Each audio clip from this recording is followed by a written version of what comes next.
The hammer fell, and Emma Rowland became property. Standing on that frozen courthouse platform with her infant son clutched to her chest, she watched men bid on her body like she was livestock at a county fair. Her late husband's debts had turned her into merchandise, and the saloon owner's grin promised a hell she couldn't let her baby witness. Then a snow-covered stranger burst through the doors, and everything changed. Stay until the end of this story and comment what city you're watching from, so I can see how far my story has traveled. The courthouse in Ridgway, Colorado Territory wasn't built for auctions of human souls, but on that bitter February morning in 1879, that's exactly what it hosted. Emma Rowland stood on the makeshift platform, 3 stacked crates covered with a threadbare canvas, and felt the wood creak beneath her boots. Her arms ached from holding 8-month-old Noah, but she'd sooner die than set him down among these wolves. The baby's weight was the only real thing in a world that had turned nightmarish in the span of 6 weeks. 6 weeks since her husband Thomas died in the mine collapse. 6 weeks since the landlord, Silas Garrett, appeared at her door with papers claiming Thomas owed 3 years back rent plus interest. 6 weeks since she learned that widows had no rights, no voice, and no mercy coming. Lot 17, Silas announced from beside the platform, his voice carrying across the packed courthouse. One healthy woman, age 22, experienced in cooking, sewing, and housekeeping, comes with infant. Starting bid, $50. Emma's stomach turned.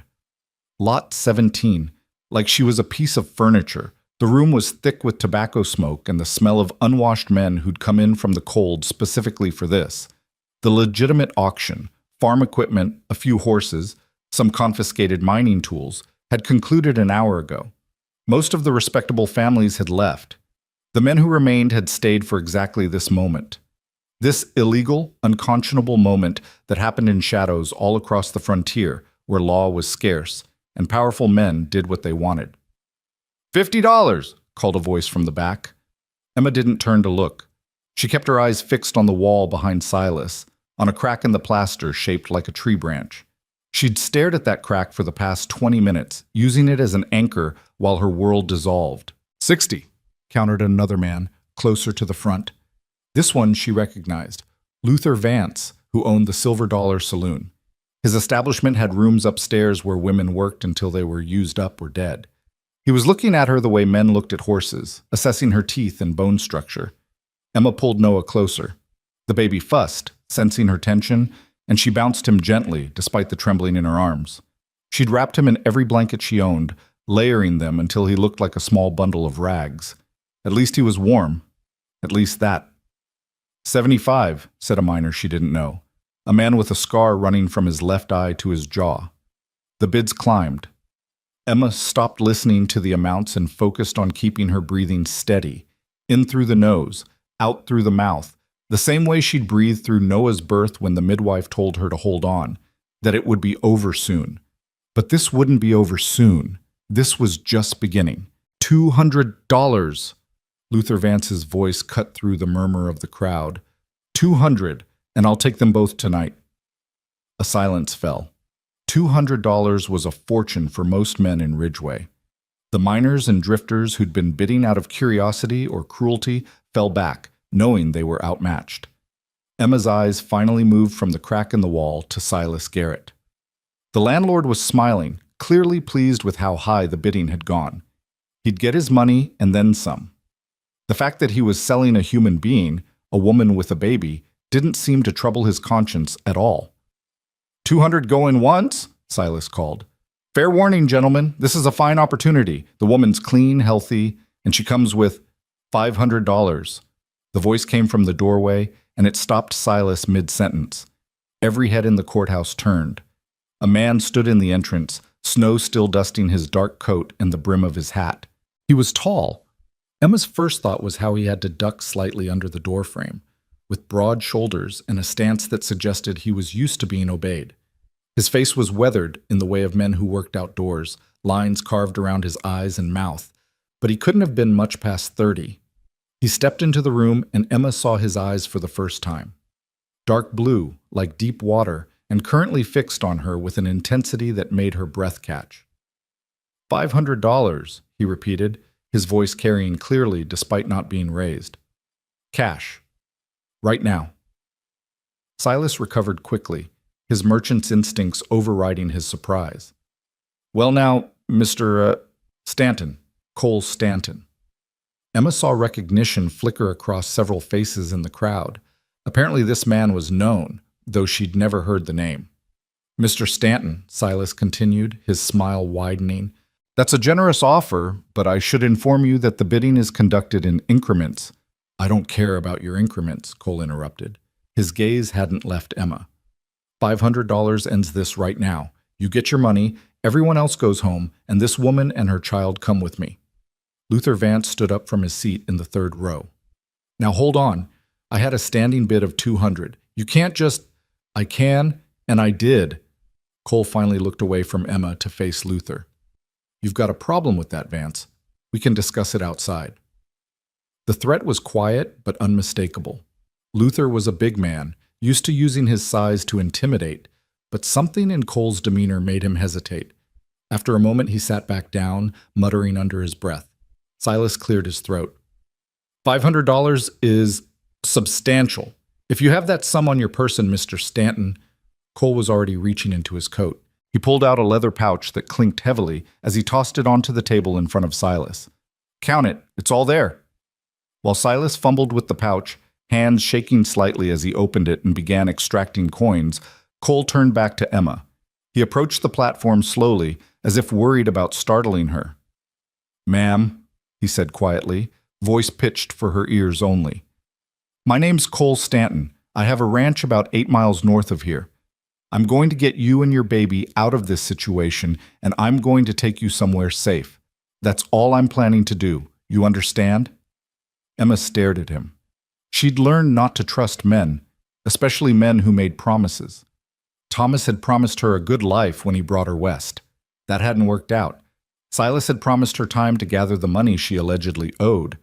That had been a lie. But this man's eyes were steady, and there was something in his face, some echo of pain that she recognized because she'd seen it in her own mirror. Why? She whispered. Noah squirmed in her arms, and she shifted his weight. Cole's expression softened slightly. Because this is wrong. Because you deserve better. And because... He paused, seemed to choose his words carefully. Because I couldn't help someone else once. Maybe I can help you. Before Emma could respond, Silas called out, It's all here! $500, exact count. He sounded almost giddy. Mr. Stanton, the woman and child are yours, as witnessed by all present. I'll draw up the papers. No papers, Cole said sharply, turning to face him. This isn't a property transfer. I paid your illegal debt claim against Mrs. Rowland. That's all this is. She's free to go, and she's choosing to come work at my ranch of her own will. Anyone here want to dispute that? The room was silent. Emma realized what he was doing. Giving her an out, a story that didn't involve being purchased like cattle. Technically, it was a fiction. Legally, this whole proceeding was probably criminal. But in this room, with these witnesses, Cole was rewriting the narrative before it could be set in stone.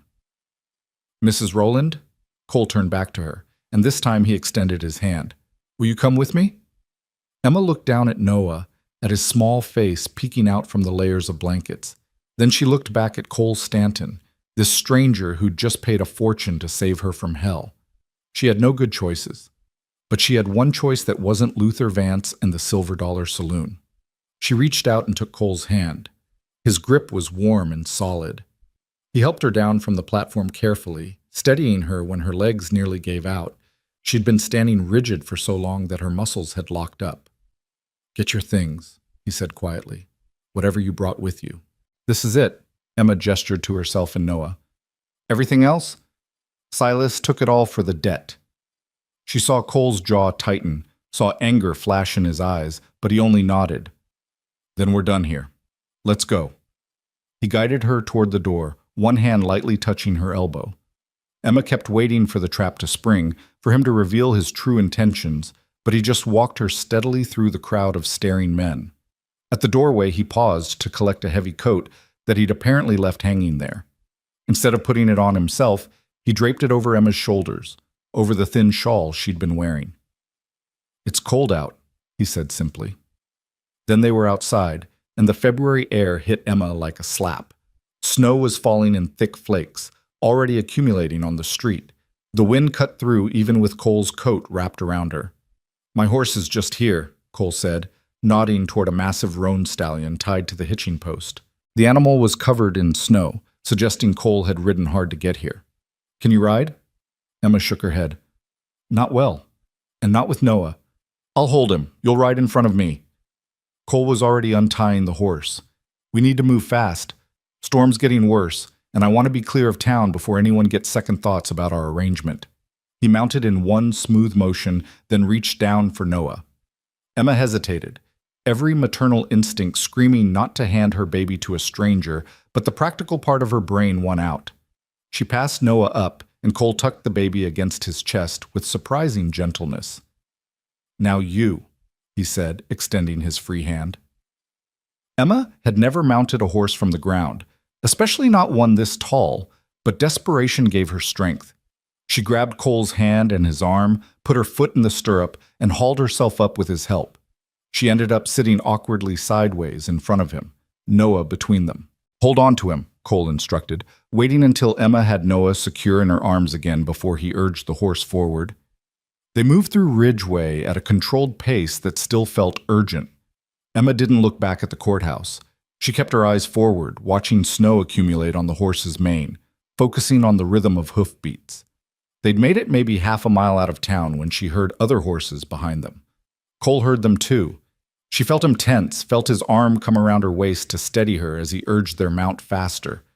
"Hold tight," he said in her ear. Emma clutched Noah and leaned into Cole's chest as the horse surged into a gallop. The world became a blur of white and gray, snow stinging her face, wind roaring in her ears. She couldn't see who was following them and didn't dare turn to look. Cole guided the horse off the main road onto what must have been a trail, though Emma couldn't see it through the snow. Trees closed in around them, bare branches reaching overhead. The horse's breathing grew labored, foam starting to show around the bit. Behind them, the sounds of pursuit faded. Either they'd lost whoever was following, or the followers had given up in the face of the worsening storm.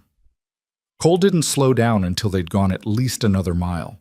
When he finally pulled the horse back to a walk, the animal was heaving, sides pumping like bellows. "Sorry, boy," Cole murmured, patting the horse's neck. "I know. We'll rest soon." Emma realized she was shaking, and not just from cold. The reality of what had just happened was crashing over her in waves. She'd been sold. She'd been bought. She was in the wilderness with a complete stranger, in the middle of a blizzard, with her infant son. "Where are we going?" Her voice came out smaller than she'd intended.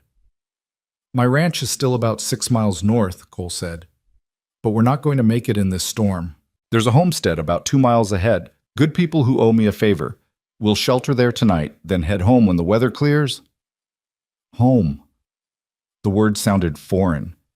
Noah began to cry, the thin wail of a cold, hungry baby. Emma tried to soothe him, but her arms were numb, and she had nothing to offer him. She'd fed him the last of the milk she'd brought right before the auction. "Not much farther," Cole said, and Emma wasn't sure if he was talking to her, the baby, or the horse. They pushed on through the snow. Emma lost track of time, lost in the white void of the blizzard. She might have dozed, exhaustion finally overcoming fear, because she jerked awake when Cole brought the horse to a stop. "We're here," he said. Emma blinked snow from her eyelashes and saw a small cabin, light glowing warm in the windows. Smoke rose from the chimney. It looked like something from a fairy tale, a beacon of safety in the wilderness. Cole dismounted and helped Emma down, taking Noah again so she could get her feet under her. Her legs nearly buckled, but Cole steadied her with a hand under her elbow. "I've got you," he said. "Come on." He led her to the door and knocked, 3 sharp raps followed by 2 softer ones, some kind of signal. The door opened immediately, revealing a small woman with gray hair and a weathered face that broke into a smile when she saw Cole. "Cole Stanton, you damned fool! What are you doing out in—" She stopped when she saw Emma and Noah. Her eyes widened. "Oh, my stars! Come in! Come in right now, all of you!" The warmth of the cabin enveloped Emma like a physical embrace. She stood dripping on the wooden floor, too tired to even take in her surroundings properly. Martha, this is Emma Rowland and her son Noah, Cole was saying. They need shelter for the night. I need to see to my horse. James, Martha called toward the back of the cabin. James, get out here. An older man appeared, tall and rangy, with kind eyes. He took one look at the situation and nodded. I'll handle the horse, Cole. You get inside and get warm. Cole hesitated, then handed the reins to James and came back inside, shutting the door against the wind. Martha was already bustling around Emma, clucking like a worried hen. You're frozen solid, dear. And this baby. Oh, this sweet baby. Come here, let's get you both by the fire. She guided Emma to a chair near the hearth, and Emma sank into it gratefully. The heat from the fire was almost painful against her frozen skin. Noah needs to eat, Emma said weakly. I don't have anything. I've got goat's milk, Martha said immediately. Fresh this morning. We'll warm it up and get something in this little one, don't you worry. Emma wanted to protest, to explain that she couldn't pay for any of this, but exhaustion won out. She sat numbly while Martha took Noah from her arms and began the process of feeding him, warming milk in a small pot, testing it on her wrist, pouring it into a bottle. Cole stood by the door, watching. Emma met his eyes across the room. Thank you, she whispered. He nodded once, then looked away, as if her gratitude made him uncomfortable. James came back inside, stamping snow from his boots. Horses settled. He'll be fine. He looked at Cole with an expression Emma couldn't quite read. You want to tell us what's going on, son? Cole sighed and pulled off his hat, running a hand through his dark hair. There was an auction in Ridgeway. Illegal, but nobody was stopping it. Mrs. Rowland was being sold to pay a debt claim. Martha's hand stilled on the milk bottle. Sold? To Luther Vance, if I hadn't intervened. Cole's voice was flat, but Emma heard the anger underneath. James swore quietly. Martha's face hardened into something fierce. So you bought her instead, Martha said slowly. I paid off the claim, Cole corrected. She's not property. She's going to work at the ranch. Work? James repeated, his tone skeptical. Yes. Honest work, honest wages. She and the boy get room and board, privacy and safety. That's all. Martha and James exchanged a long look, some silent conversation passing between them. Finally, Martha nodded and went back to preparing Noah's bottle. You're a good man, Cole Stanton, she said quietly. Foolish sometimes, but good. Emma listened to this exchange in a daze. Work, wages, privacy, safety. The words felt too good to be true, promises that would surely be broken as soon as it was convenient. But for tonight, in this warm cabin with the blizzard raging outside, she allowed herself to hope. Martha got Noah fed and settled, then turned her attention to Emma. She brought bread, cheese, and hot tea, simple food that tasted like heaven. Emma ate mechanically, barely tasting it, just trying to get something in her stomach. You'll sleep in the loft, Martha was saying. It's warm up there, and there's good blankets. The baby can sleep with you, or I can make up a little nest for him. With me, Emma said immediately. She wasn't letting Noah out of her sight. Of course, dear. Cole? You'll take the other room? I'll sleep down here by the fire, Cole said. I've imposed on you enough. Nonsense. The other room has a bed and you'll use it. They argued about it for a while, but Martha won. Emma got the sense Martha usually won arguments in this household. Eventually, Emma found herself climbing a ladder to a cozy loft space. Noah bundled in her arms. Martha had laid out thick quilts and soft pillows. Emma settled Noah in the middle of the bed, building a wall of blankets around him so he couldn't roll, then collapsed beside him. Below, she could hear voices, Cole talking with Martha and James.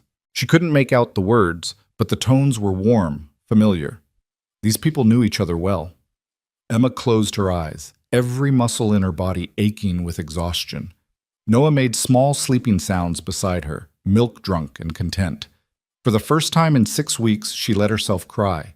Silent tears that soaked into the pillow, releasing some of the fear and grief she'd been holding so tightly. She'd been saved. Maybe. Possibly. Or maybe she'd just traded one nightmare for another, but tomorrow would tell. Tomorrow, when the storm cleared and they rode to Cole Stanton's ranch, she'd learn the truth about what he really wanted from her.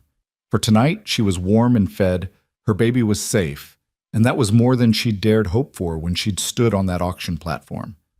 It would have to be enough. Downstairs, Cole sat at Martha's kitchen table nursing a cup of coffee he didn't really want. James sat across from him, eyes shrewd and knowing. "You want to tell me what you're really doing, boy?"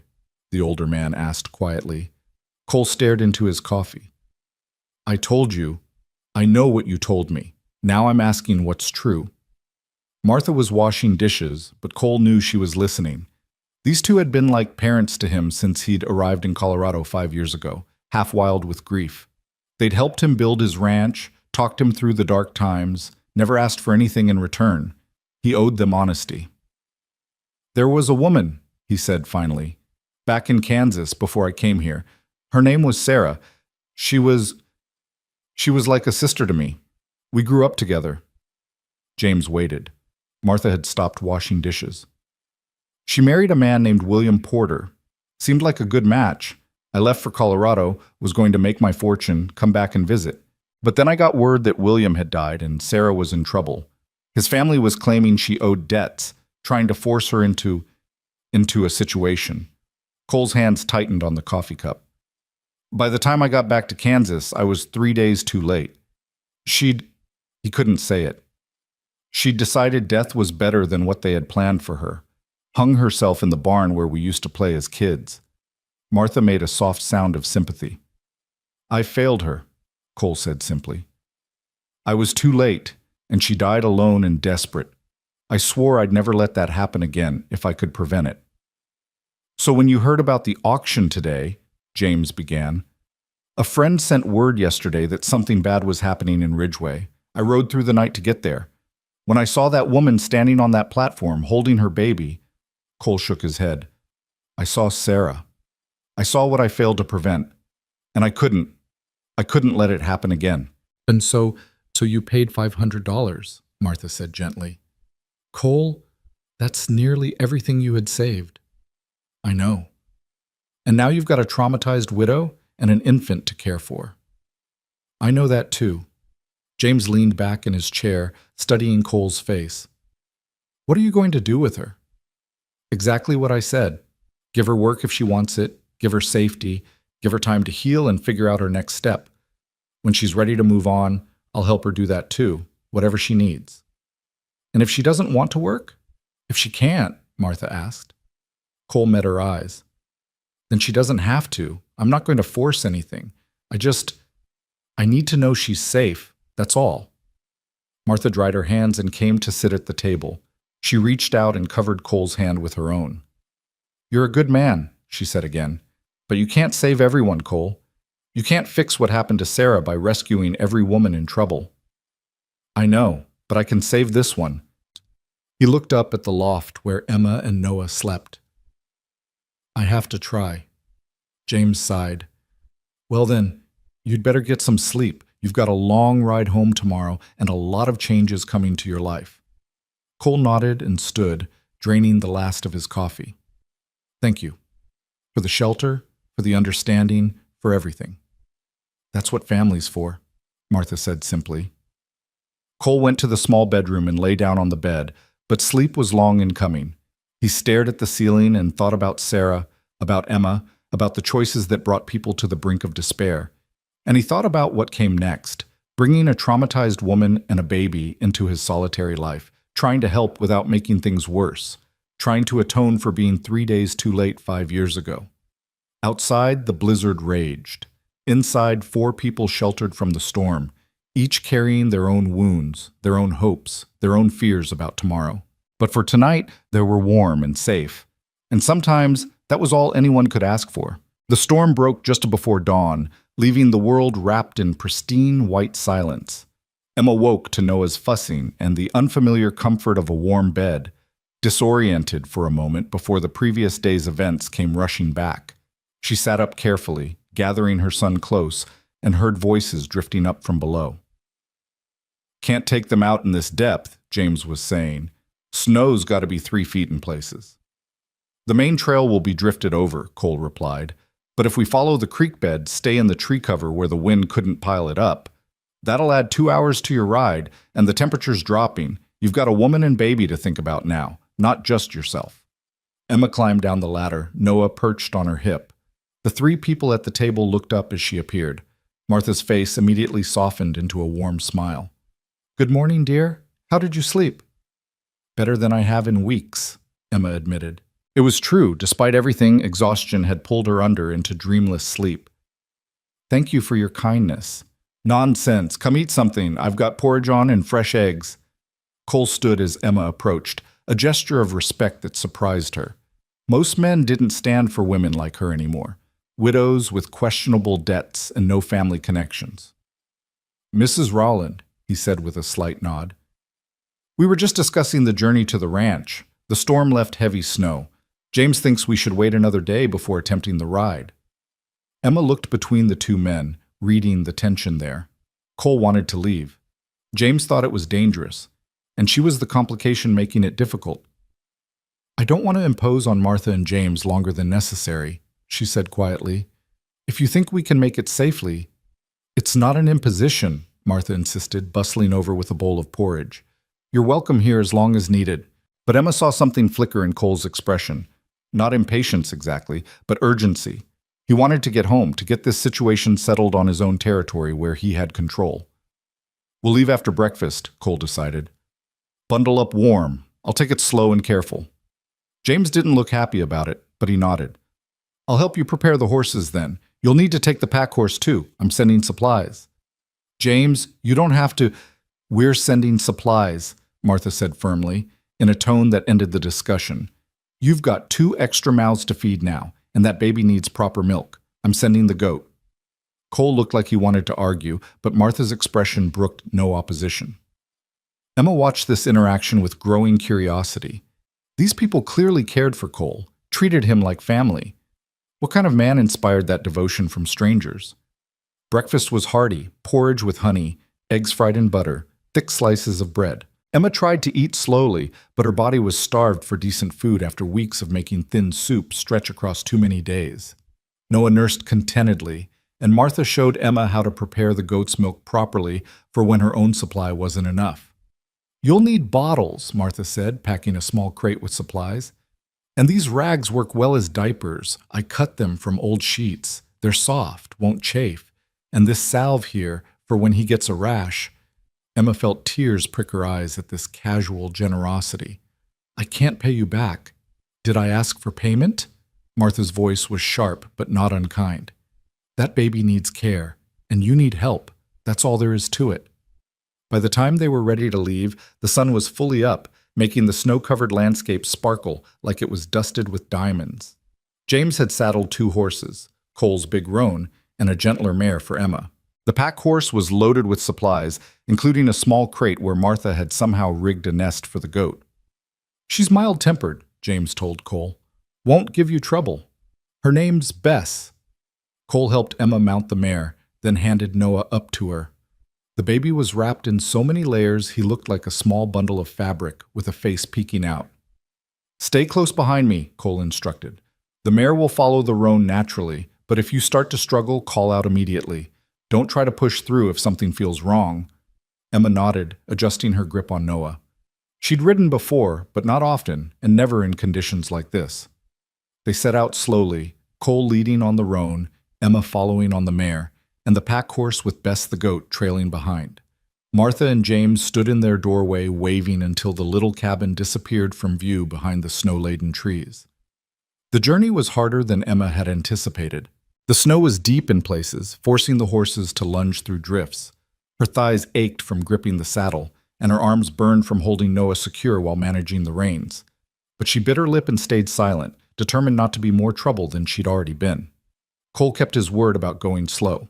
He frequently looked back to check on her, and twice he stopped to let the horses rest and to check that Emma and Noah were holding up. "How are you managing?" he asked during the second stop, his breath forming clouds in the frigid air. "I'm fine," Emma lied. In truth, she was exhausted and frozen, her feet numb in her thin boots despite the extra socks Martha had insisted she wear. Cole's eyes narrowed slightly, like he could see through her deception, but he didn't call her on it. "We're about halfway there. Another hour, maybe less if the trail stays clear." They pressed on. Emma lost herself in the rhythm of the horse's gait, the endless white landscape, the weight of Noah against her chest. She was so focused on just enduring that she almost didn't notice when the terrain began to change.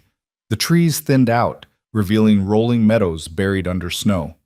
In the distance, Emma saw buildings, a house, a barn, several smaller structures. Smoke rose from the chimney, a dark line against the pale sky. "That's home," Cole said, and there was something in his voice, pride maybe, or relief. As they drew closer, Emma could see the ranch more clearly. The house was larger than she'd expected, built of solid timber with a covered porch running along the front. The barn was enormous, well-maintained, with a peaked roof designed to shed snow. There were corrals, a chicken coop, what looked like a smokehouse, and several other outbuildings she couldn't identify. This wasn't some rough frontier cabin. This was a real ranch, a working operation. Cole Stanton had clearly put years of labor and significant resources into building this place. A dog came bounding through the snow toward them, barking enthusiastically. It was a large animal, some mix of shepherd and hound, with a thick coat and intelligent eyes. "That's Bear," Cole said. "He's friendly, just excited. Bear, sit." The dog immediately sat, though his tail continued wagging furiously. They rode up to the barn, and Cole dismounted, then came to help Emma down. Her legs nearly gave out when her feet hit the ground. They'd gone numb from the cold and the hours in the saddle. Cole caught her elbow, steadying her. "I've got you. Can you stand?" Emma nodded, though she wasn't entirely sure. She focused on holding Noah, letting Cole take most of her weight until feeling started returning to her legs in painful prickles. "Let's get you inside where it's warm," Cole said. "I'll come back for the horses and the supplies." "I can help." "You're frozen half to death, and you're holding a baby. Inside. Now." The command was gentle but firm. Emma was too tired to argue. She let Cole guide her through the snow to the house, up the porch steps, and through the front door. The interior was dim after the brightness of the snow, but warm, blessedly warm. Emma stood dripping on the wooden floor, taking in her surroundings. The main room was large, with a stone fireplace dominating one wall. There was a kitchen area with a proper stove, a table with chairs, comfortable-looking furniture arranged near the hearth.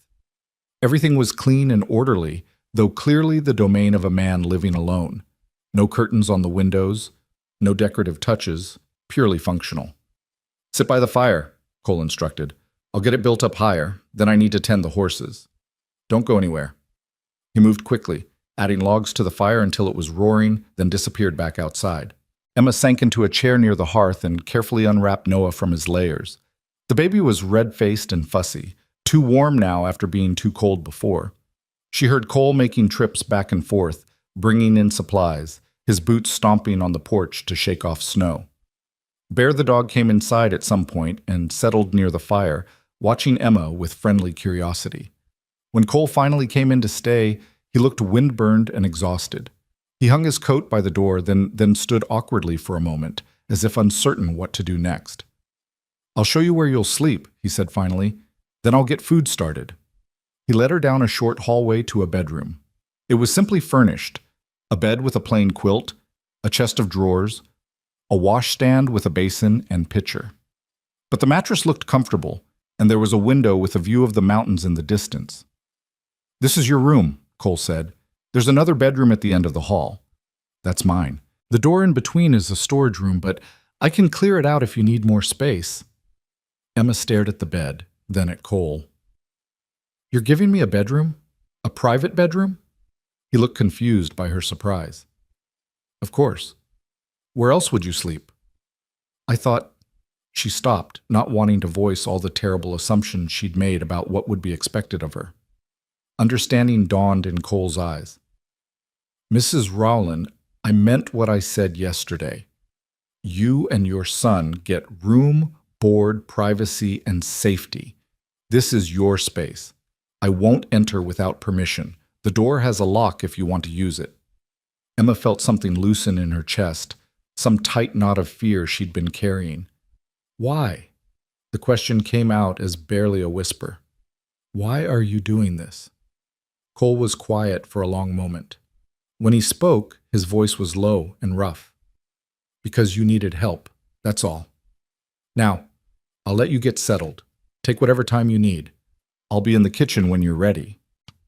He left, closing the door gently behind him. Emma stood in the middle of the room, Noah making sleepy sounds against her shoulder. Slowly, she walked to the bed and sat down. The mattress gave beneath her weight, softer than anything she'd slept on in months. There were pillows, clean blankets, a rag rug on the floor. She lay back, settling Noah beside her, and stared at the ceiling. This couldn't be real. Men didn't do things like this without expecting something in return. But Cole had given her a locked door, privacy, his word. Maybe, just maybe, he was telling the truth. She must have dozed because the next thing she knew, there was a soft knock on the door and Cole's voice calling, "Mrs. Rowland, I've got food ready if you're hungry." Emma sat up, disoriented. Noah was still sleeping, so she left him on the bed surrounded by pillows and went to the door. When she opened it, Cole was standing in the hallway, careful to stay back, not crowding her. "I made stew," he said, "and there's bread. Nothing fancy, but it's hot." Emma followed him to the kitchen, where he'd set the table for two. The stew smelled incredible, rich and savory. Her stomach growled audibly. "Sit," Cole said. "I'll get you a bowl."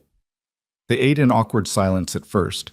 Emma was too hungry to be polite, eating quickly, and Cole seemed content to focus on his own food. But eventually, practicalities had to be addressed. "I'll need to know what work you want me to do," Emma said, setting down her spoon. "You mentioned wages. I need to understand the arrangement." Cole leaned back in his chair. "Can you cook?" "Yes." "Clean? Do laundry?" "Yes." "Then that's the work. Keep the house, cook meals, tend the chickens if you're willing. I've been managing it myself, but it'll be good to have help. As for wages—" He paused, seeming to calculate. "Room and board for you and the boy, plus $10 a month. That's fair for a housekeeper." Emma's eyes widened. $10 a month was generous, more than fair. "That's too much. It's what the work is worth." Cole's tone suggested the matter wasn't up for negotiation. "You'll earn your keep, Mrs. Rowland. This isn't charity." "Emma," she said suddenly. "You can call me Emma." Something shifted in Cole's expression. "Emma," he repeated. "And you can call me Cole. Mr. Stanton makes me feel like my father." A ghost of a smile touched Emma's lips, the first Cole had seen from her. "All right, Cole." Over the next few days, a routine began to establish itself. Emma woke early, fed Noah, then started breakfast while Cole went to tend the animals and do whatever ranching tasks the winter weather allowed. He'd come in for the meal, eat quickly, then disappear back outside. Emma would clean, do small mending tasks, and care for Noah. Cole would return for lunch, then go out again. Dinner was the longest meal, though conversation remained sparse. Emma learned that Cole had built this ranch from nothing over 5 years, that he ran cattle but had sold most of the herd before winter, keeping only his breeding stock and horses. He employed 2 ranch hands during busy seasons, but they were gone for the winter, working in town or further south where there was work to be found. She learned that he was a man of few words but consistent action. He did what he said he would do. When he promised something, he kept the promise. On the 3rd night, Emma woke to Noah's crying and found the house freezing. The fire had died down too far.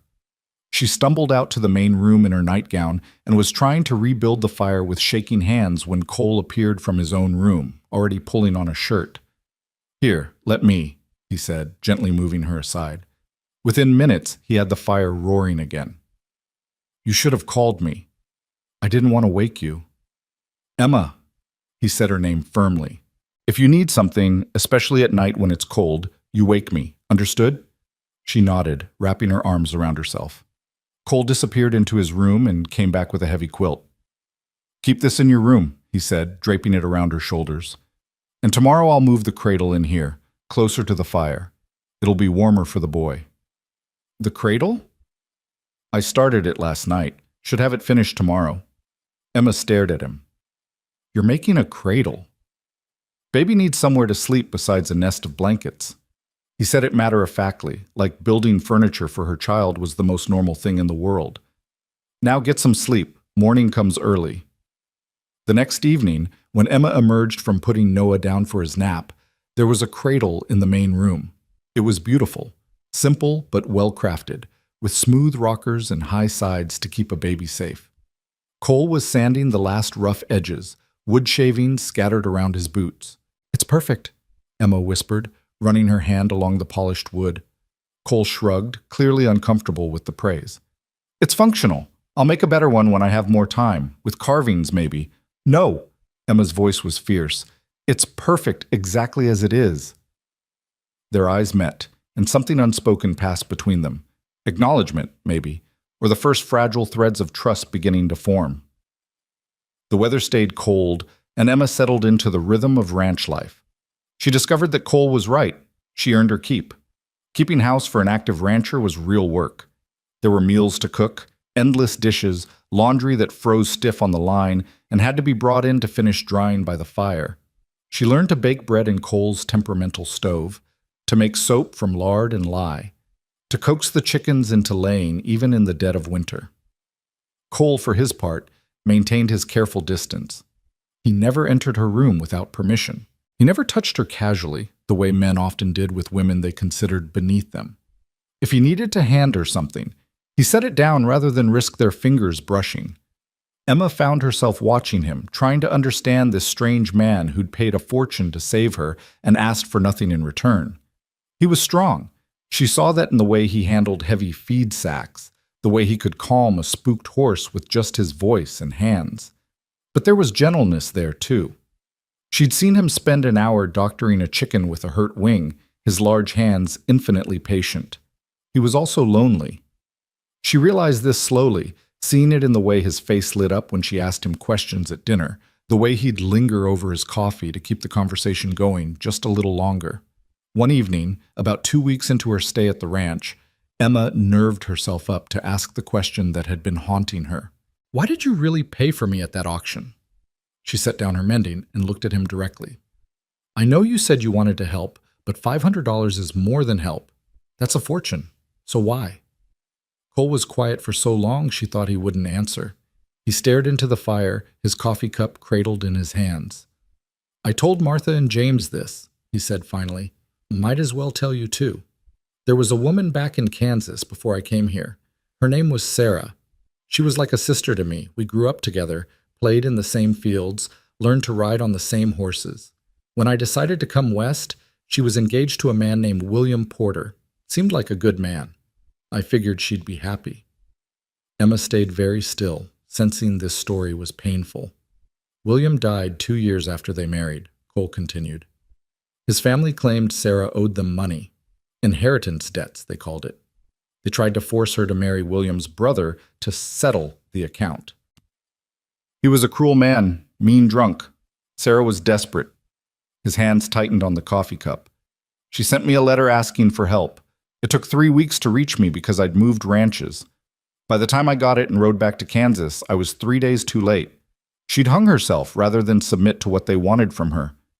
Emma's breath caught. "Oh, Cole." "I failed her," he said simply. "I was too late, and she died thinking nobody cared enough to save her. So when I heard about the auction in Ridgeway, when I saw you standing there holding your baby..." He finally looked at Emma, and his eyes were full of old pain. "I couldn't be too late again." Emma felt tears streaming down her face. "I'm sorry about Sarah." "So am I." Cole set down his coffee cup. "You asked why I did it, that's why. You needed saving, and I was there, that's all." But it wasn't all, Emma thought. It was everything. It was a man carrying 5 years of guilt trying to atone. It was kindness and grief and determination all tangled together. "Thank you," she said softly, "for not being too late this time." Cole nodded, then stood abruptly. "I should check on the horses one more time before bed. Sleep well, Emma." He pulled on his coat and disappeared into the night, leaving Emma alone with her thoughts and her quietly sleeping son. Something had shifted between them with that conversation. Emma felt it in the days that followed. The awkwardness eased. They talked more at meals, about small things at first, the weather and the chickens, and whether to slaughter one of the pigs before spring, but gradually deeper topics emerged. Emma told him about Thomas, about the good years before the mine work broke him down, about the pregnancy that gave her Noah but took her husband's attention as he became obsessed with earning more money to support a family. Cole talked about building the ranch, about his dreams of expanding the operation, about the loneliness of frontier life. They were becoming, Emma realized with some surprise, friends. Then came the morning everything changed. Emma was in the kitchen kneading bread dough when she heard a commotion outside, horse hooves, bear barking frantically, and then a sickening thud followed by Cole's sharp cry of pain. She ran to the window and saw Cole on the ground near the barn, one of the horses rearing above him. Without thinking, Emma ran outside into the cold, not even stopping for a coat. "Cole!" She reached him just as he was trying to sit up, his face white with pain. His left arm was hanging at an odd angle, and there was blood on his temple where he'd hit the frozen ground. "I'm fine," he gasped, but he clearly wasn't. "Just need to—" He tried to stand and nearly collapsed. Emma caught him, her smaller frame somehow supporting his weight. "Stop being stupid. You're hurt. Can you walk to the house?" Between the two of them, they managed to get Cole inside. Emma helped him into a chair near the fire, then ran to get water and clean cloths. Her hands were shaking, but her mind was clear. She'd nursed Thomas through injuries before. She could do this. "Your arm is dislocated," she said, after a careful examination that made Cole hiss with pain. "I can set it, but it's going to hurt." "You've done this before?" "Twice. Thomas fell from scaffolding in the mine." She didn't mention that both times. He'd been drunk and angry, making everything harder. "I need you to trust me." Cole looked at her, really looked at her, and nodded. "I trust you." Emma positioned herself, braced her foot against Cole's ribs the way the old doctor had shown her, and pulled. Cole's roar of pain made Bear howl from his place by the door, but she felt the shoulder pop back into place. "Done," she gasped, nearly as shaky as Cole looked. "The worst is over." She cleaned the wound on his head, which thankfully wasn't deep, just bloody the way scalp wounds always were. Then she fashioned a sling from a torn sheet and helped Cole get his arm into it. "You need to rest," she ordered. "No arguing. That shoulder needs time to heal properly, or it'll keep popping out." "Emma, I can't rest. There's animals to feed, water to haul. I'll do it." Cole started to protest, but Emma cut him off. "You saved my life, Cole Stanton. Now let me help save yours. Tell me what needs to be done, and I'll do it." For the next 3 days, Emma did everything. She fed the animals, hauled water from the well, chopped wood for the fire. Cole tried to help one-handed, but Emma refused to let him do anything beyond the lightest tasks. At night, she made him tea laced with willow bark for the pain and checked his shoulder for swelling. Noah was fussy with the disruption to routine, and Emma was exhausted, running on too little sleep and too much worry. But she kept going, determined to prove that she could carry her weight, that she was more than just someone who needed saving. On the 4th morning, Emma came in from feeding the chickens to find Cole sitting at the kitchen table looking devastated. "What's wrong?" she asked immediately. "Is your shoulder worse?" "My shoulder's fine." His voice was rough. "Emma, I can't do this." Her heart sank. This was it. He was sending her away. She'd been too much trouble, too much work. "I understand. I can pack our things." "What?" "No." Cole looked horrified. "That's not what I meant. I mean, I can't accept this. You doing all my work while I sit uselessly inside. You're paying me back by running yourself into the ground, and it's not right." Emma sank into the chair across from him. "Then what do you want?" "I want us to be partners," Cole said. "Not employer and housekeeper. Real partners. You're keeping this ranch running right now when I can't. That's worth more than $10 a month and a bedroom. So I'm proposing we change the arrangement." "Change it how?" "This ranch is mine, but the work of running it should be shared equally. You do the house and the animals and whatever else needs doing. I'll do the heavy labor and the business side when I'm healed. We split everything down the middle, decisions, work, and profits when we sell cattle in the spring." Emma stared at him. "You want to make me a partner? In your ranch?" "I want to make this fair," Cole corrected. "You've earned it, Emma. These past few days prove that. You're strong and capable, and you deserve to be treated as such." "People will talk," Emma said slowly. "A single man and a widow living together, sharing ownership. Let them talk. I don't care what people think." Cole leaned forward. "Do you want this?"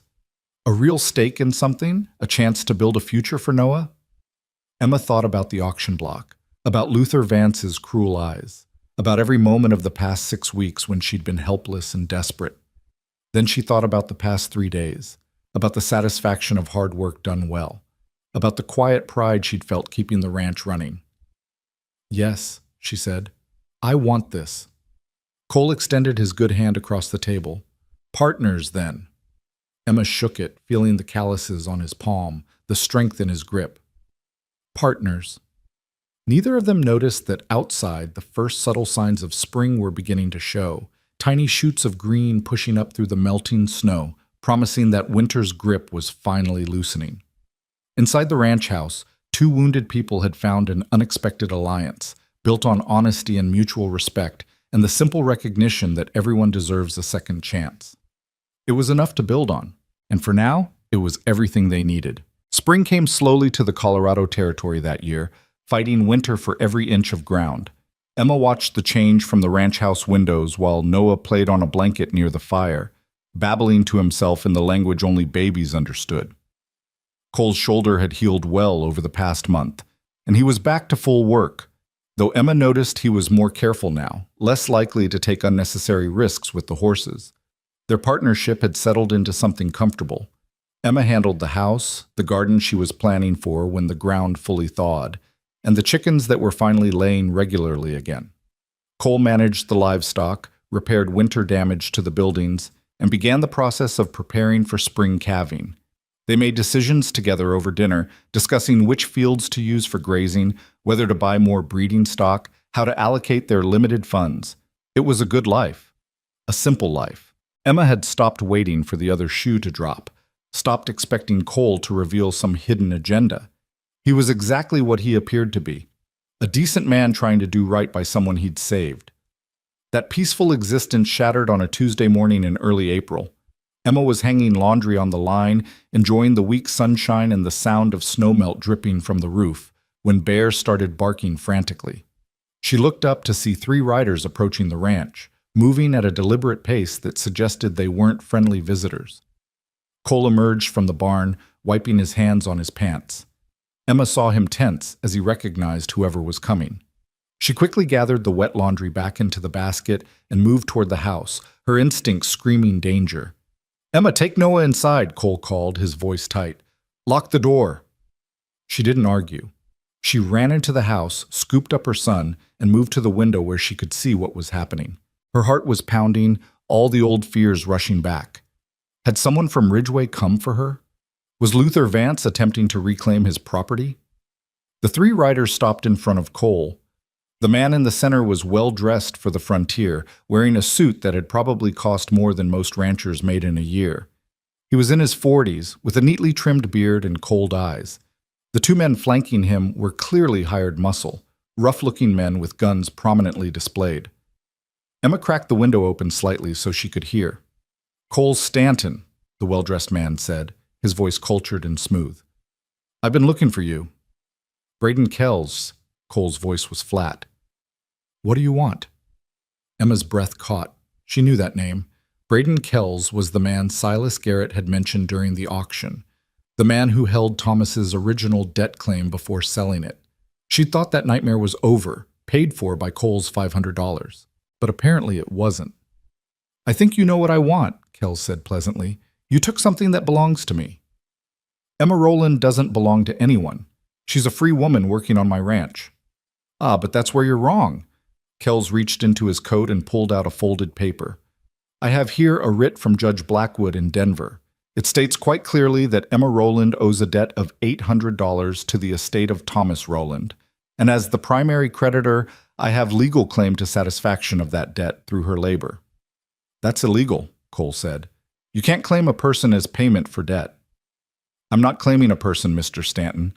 I'm claiming the right to her labor until the debt is satisfied. There's precedent for it. Indentured servitude has a long tradition in the territories. The judge agreed with my interpretation of the law." Emma felt sick. $800. Where had that number come from? Thomas had barely made $800 in his entire time working the mines. "The debt was paid," Cole said. "I gave Silas Garrett $500 in Ridgeway." That was for Garrett's separate claim, which was considerably smaller. My debt stands, and according to this writ, Mrs. Rowland needs to come with me to work off what she owes. She's not going anywhere. Kells smiled, and it didn't reach his eyes. Then you're harboring someone who's legally bound to my service. That makes you guilty of theft, Mr. Stanton. Sheriff Monroe is aware of this situation. If I return to Ridgeway without Mrs. Rowland, he'll have no choice but to arrest you for kidnapping. Cole's hands clenched into fists. You're lying. Monroe wouldn't. Sheriff Monroe is a practical man who understands how the law works in the territories. He's seen the judge's writ, and he agrees it's legitimate. Kells's smile widened. You have 3 days to bring Mrs. Rowland to Ridgeway, or I'll return with the sheriff and armed deputies.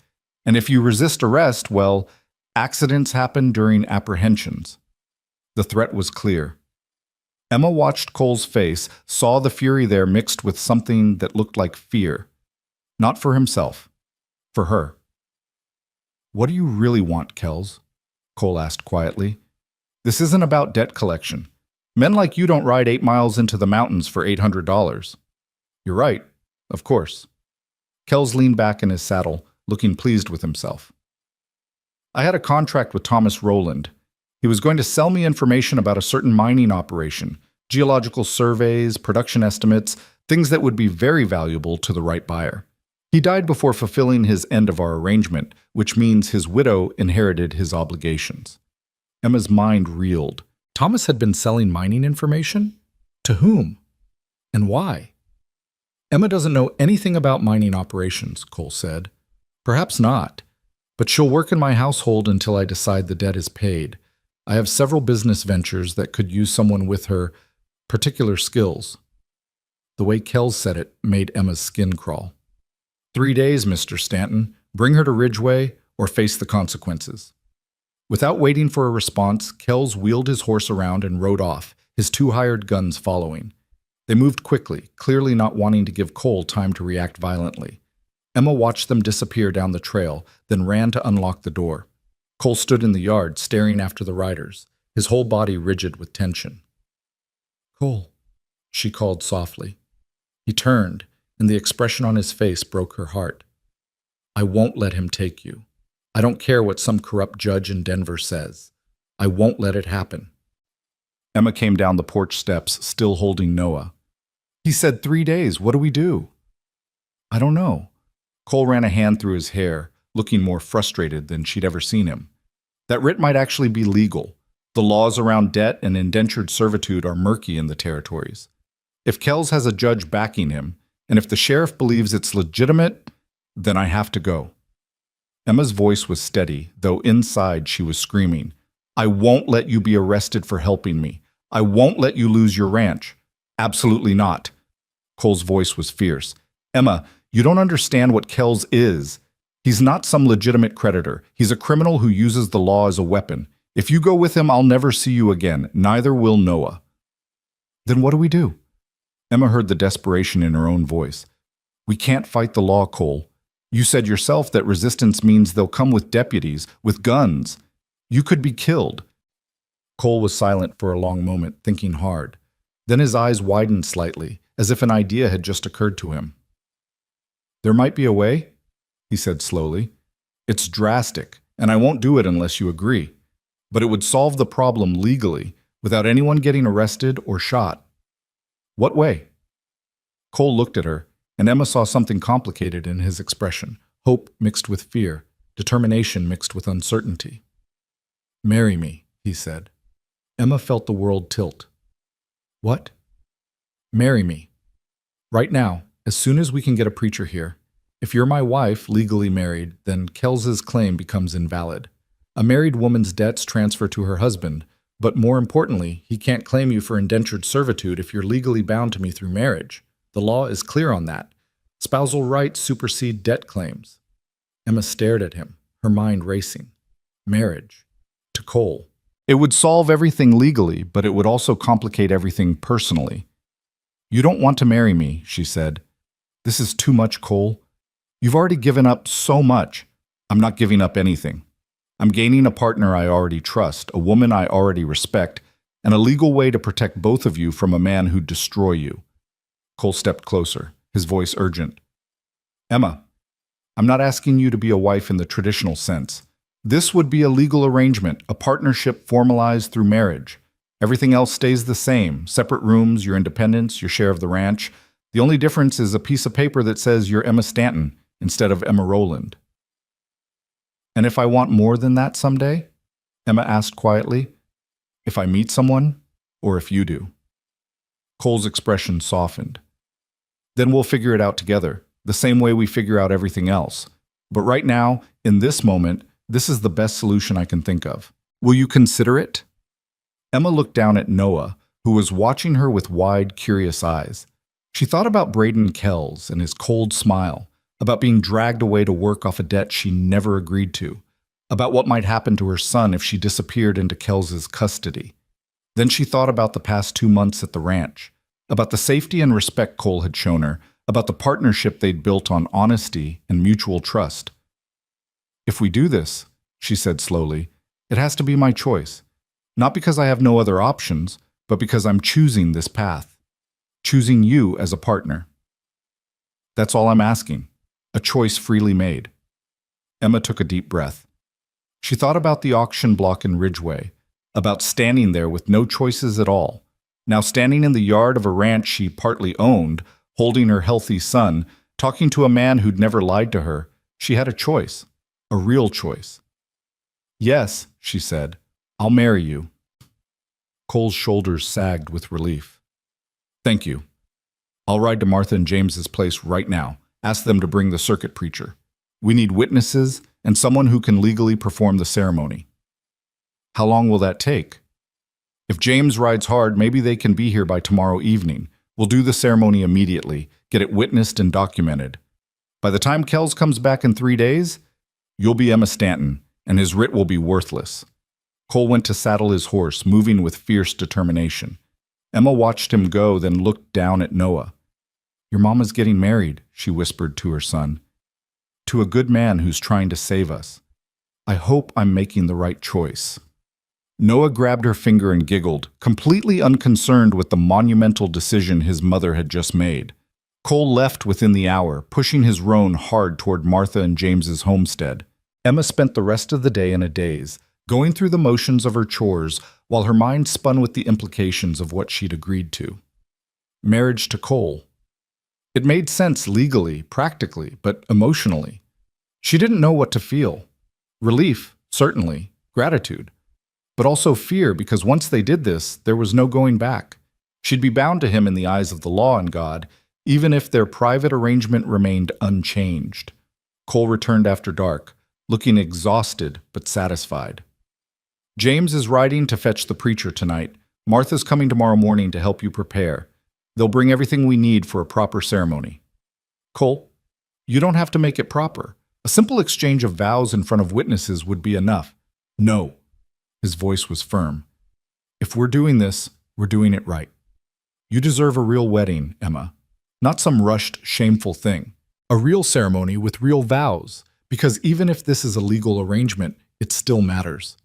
Emma felt tears prick her eyes. Thank you. Get some rest. Tomorrow's going to be a long day. That night, Emma lay awake in her room, staring at the ceiling and thinking about Thomas. Her first wedding had been a hasty affair at a justice of the peace, with no family present and no celebration.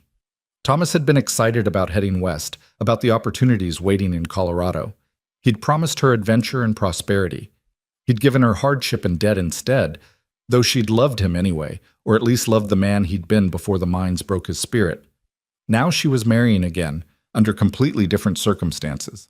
This time she knew exactly what she was getting, a partnership, safety, respect. Maybe that was better than romance anyway. Safer, at least. She finally drifted off to sleep as the first hints of dawn were lightening the sky. Martha arrived mid-morning, riding up with her usual practical efficiency. She took one look at Emma's exhausted face and immediately took charge. All right, dear, first things first. You're going to take a proper bath, wash your hair, and put on something better than that work dress. I brought a few things that might fit you. Martha, this isn't a real wedding. It's just a legal arrangement. Hush. Martha's tone was gentle but firm. Every wedding is real if the vows are real. And I saw Cole's face yesterday when James told him we'd help. That man wasn't just solving a legal problem. He was protecting someone he cares about. So you're going to look like a bride, and we're going to do this properly because you both deserve that much." Emma let herself be fussed over, too tired to argue. Martha heated water for a bath, washed and braided Emma's hair, then presented her with a dress in soft blue wool, simple but well made, far nicer than anything Emma had worn in months. "It was mine when I was younger," Martha said, adjusting the fit. "I was about your size back then. Take it in a bit at the waist. There. Perfect." Emma looked at herself in the small mirror Cole kept in the washroom and barely recognized the woman staring back. Clean, rested, wearing a proper dress with her hair neatly styled, she looked almost like she had before Thomas died, before desperation had worn her down to nothing. "You're beautiful, dear," Martha said softly. "And you're stronger than you know. Remember that in the days ahead." The preacher arrived just before sunset, riding alongside James. He was an older man named Reverend Davies, with kind eyes and a gentle manner that immediately put Emma at ease. "Mr. Stanton has explained the situation," he said, greeting Emma with a small bow. "I want you to know that I'm here because I believe in what you're doing. Marriage for protection is still marriage, and it's no less sacred than one born from romance. Are you entering this union willingly?" "Yes," Emma said, and meant it. "This is my choice." "Then let's begin." They gathered in the main room of the ranch house.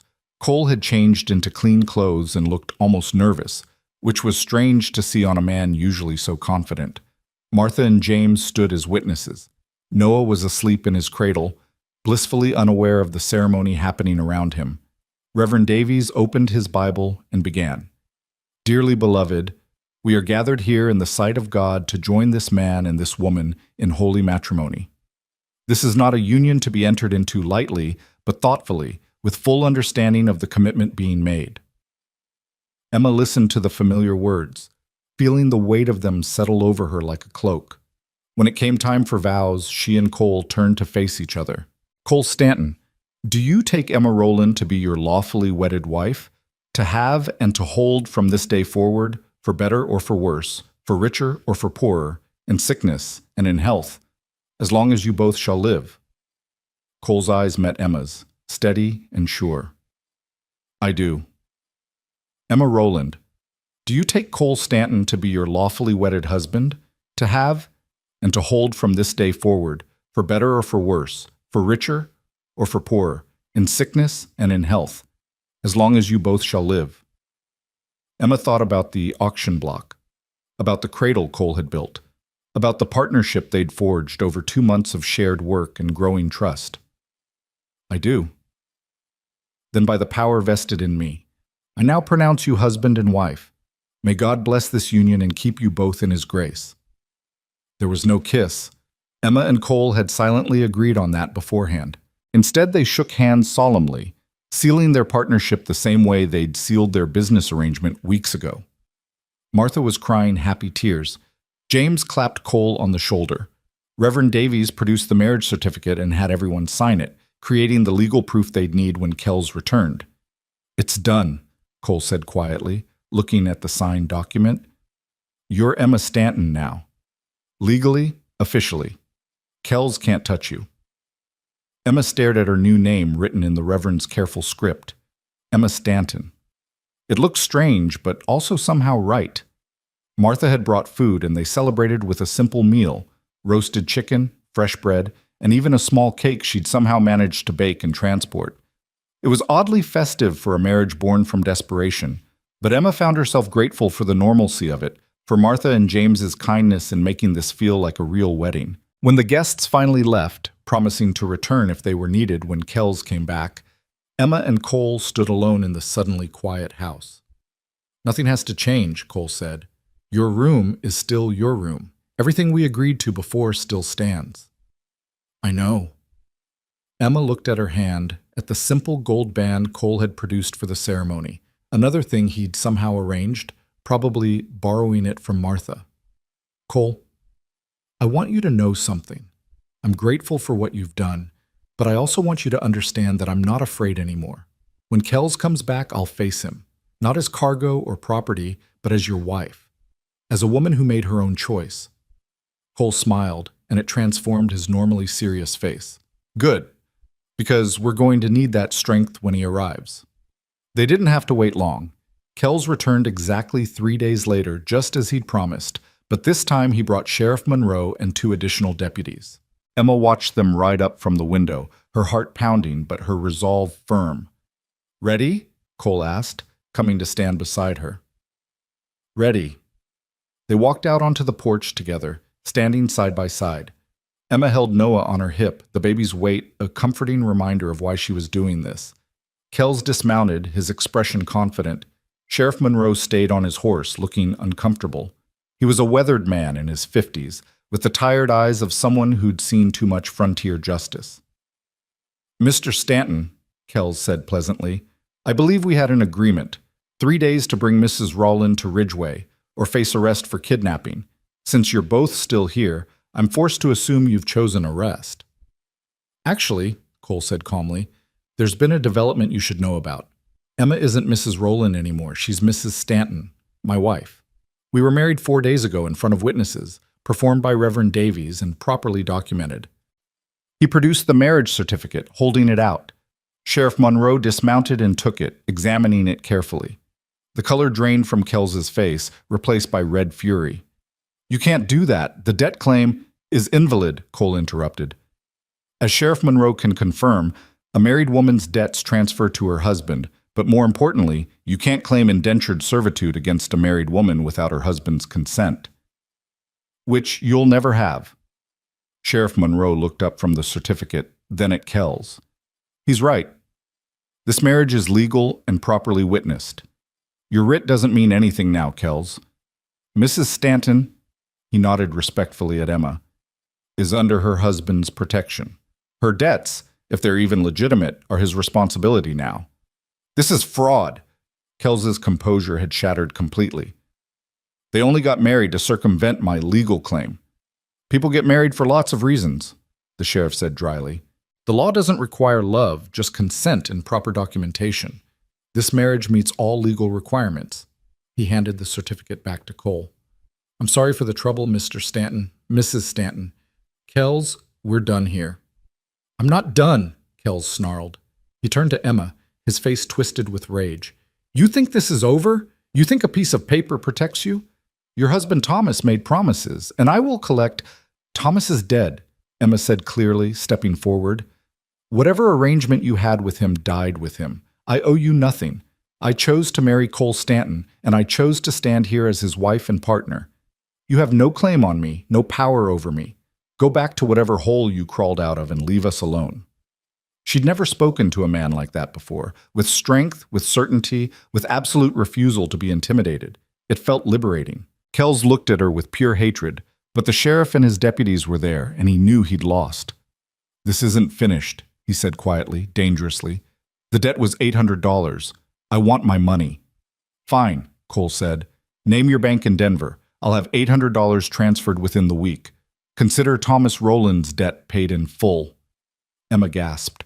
"Cole, no! You've already spent $500 on me. You can't—" "I can, and I will." Cole's voice was firm. "This ends now, Kells. You get your money, you sign a document stating the debt is satisfied, and you never contact my wife again. That's the deal. Take it or leave it." Kells clearly wanted to refuse, wanted to drag this out, to cause more pain. But he was a businessman at heart, and $800 was $800. "Paid in full by week's end," he said finally, "with a signed release of all claims. If the money isn't there, I'll be back with a lien against this ranch." "It'll be there." Kells remounted his horse, his face still twisted with fury. "You're a fool, Stanton, spending a fortune on a widow with a bastard child. She'll bleed you dry." Cole's hand moved to his gun, and for a moment Emma thought he might actually shoot Kells, but he controlled himself, his voice deadly calm. "Get off my land. Now." Kells left, his hired guns trailing behind him. Sheriff Monroe tipped his hat to Emma. "Ma'am, congratulations on your marriage. I hope this is the end of your troubles." "Thank you, Sheriff." When they were finally alone, Emma sank down onto the porch steps, her legs suddenly weak. Cole sat beside her, and they watched the dust settle on the road where Kells and his party had disappeared. $800, Emma whispered. Cole, that's everything. Your savings, your plans for expanding the herd. I'll rebuild.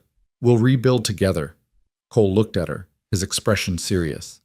Emma, I need you to understand something. I didn't marry you out of obligation or to solve a problem. I married you because you're the best partner I could ask for, and because I'll be damned if I let men like Kells destroy good people. That money isn't a sacrifice. It's an investment in our future. Our future, Emma repeated. The words sounded strange, but also right. We really did this. We're married. We really did. Cole stood and offered her his hand. Come on, Mrs. Stanton. We've got a ranch to run and a fortune to rebuild. Might as well get started. Emma took his hand and let him pull her to her feet. Noah babbled happily in her arms, reaching for Cole with chubby fingers. Cole took the baby, settling him on his hip with the ease of someone who'd gotten used to the weight. They walked back into the house together, husband, wife, and child, to face whatever came next. Outside, the sun was setting over the mountains, painting the sky in shades of gold and rose. Spring was here, bringing new life to the land and new possibilities to people who'd survived winter's worst. And in the ranch house at the end of the mountain trail, two people who'd saved each other began to discover that legal arrangements and marriages of convenience sometimes became the foundation for something far deeper and more enduring than either had dared to hope. The week that followed the confrontation with Kells was strangely quiet, as if the ranch itself was holding its breath, waiting for the next crisis. Cole rode to Ridgeway twice, once to arrange the bank transfer through the territorial office, and again 3 days later to ensure the money had been properly sent to Denver and to obtain the signed release document from Kells's representative. He returned from the second trip looking exhausted but satisfied, carrying a legal paper that declared all debts of Thomas Rowland paid in full and released Emma from any further obligation. It's done, he said, setting the document on the kitchen table where Emma was kneading bread. Kells can't touch you now. The marriage certificate and this release together make you completely free. Emma's hands stilled in the dough. Free, she repeated softly.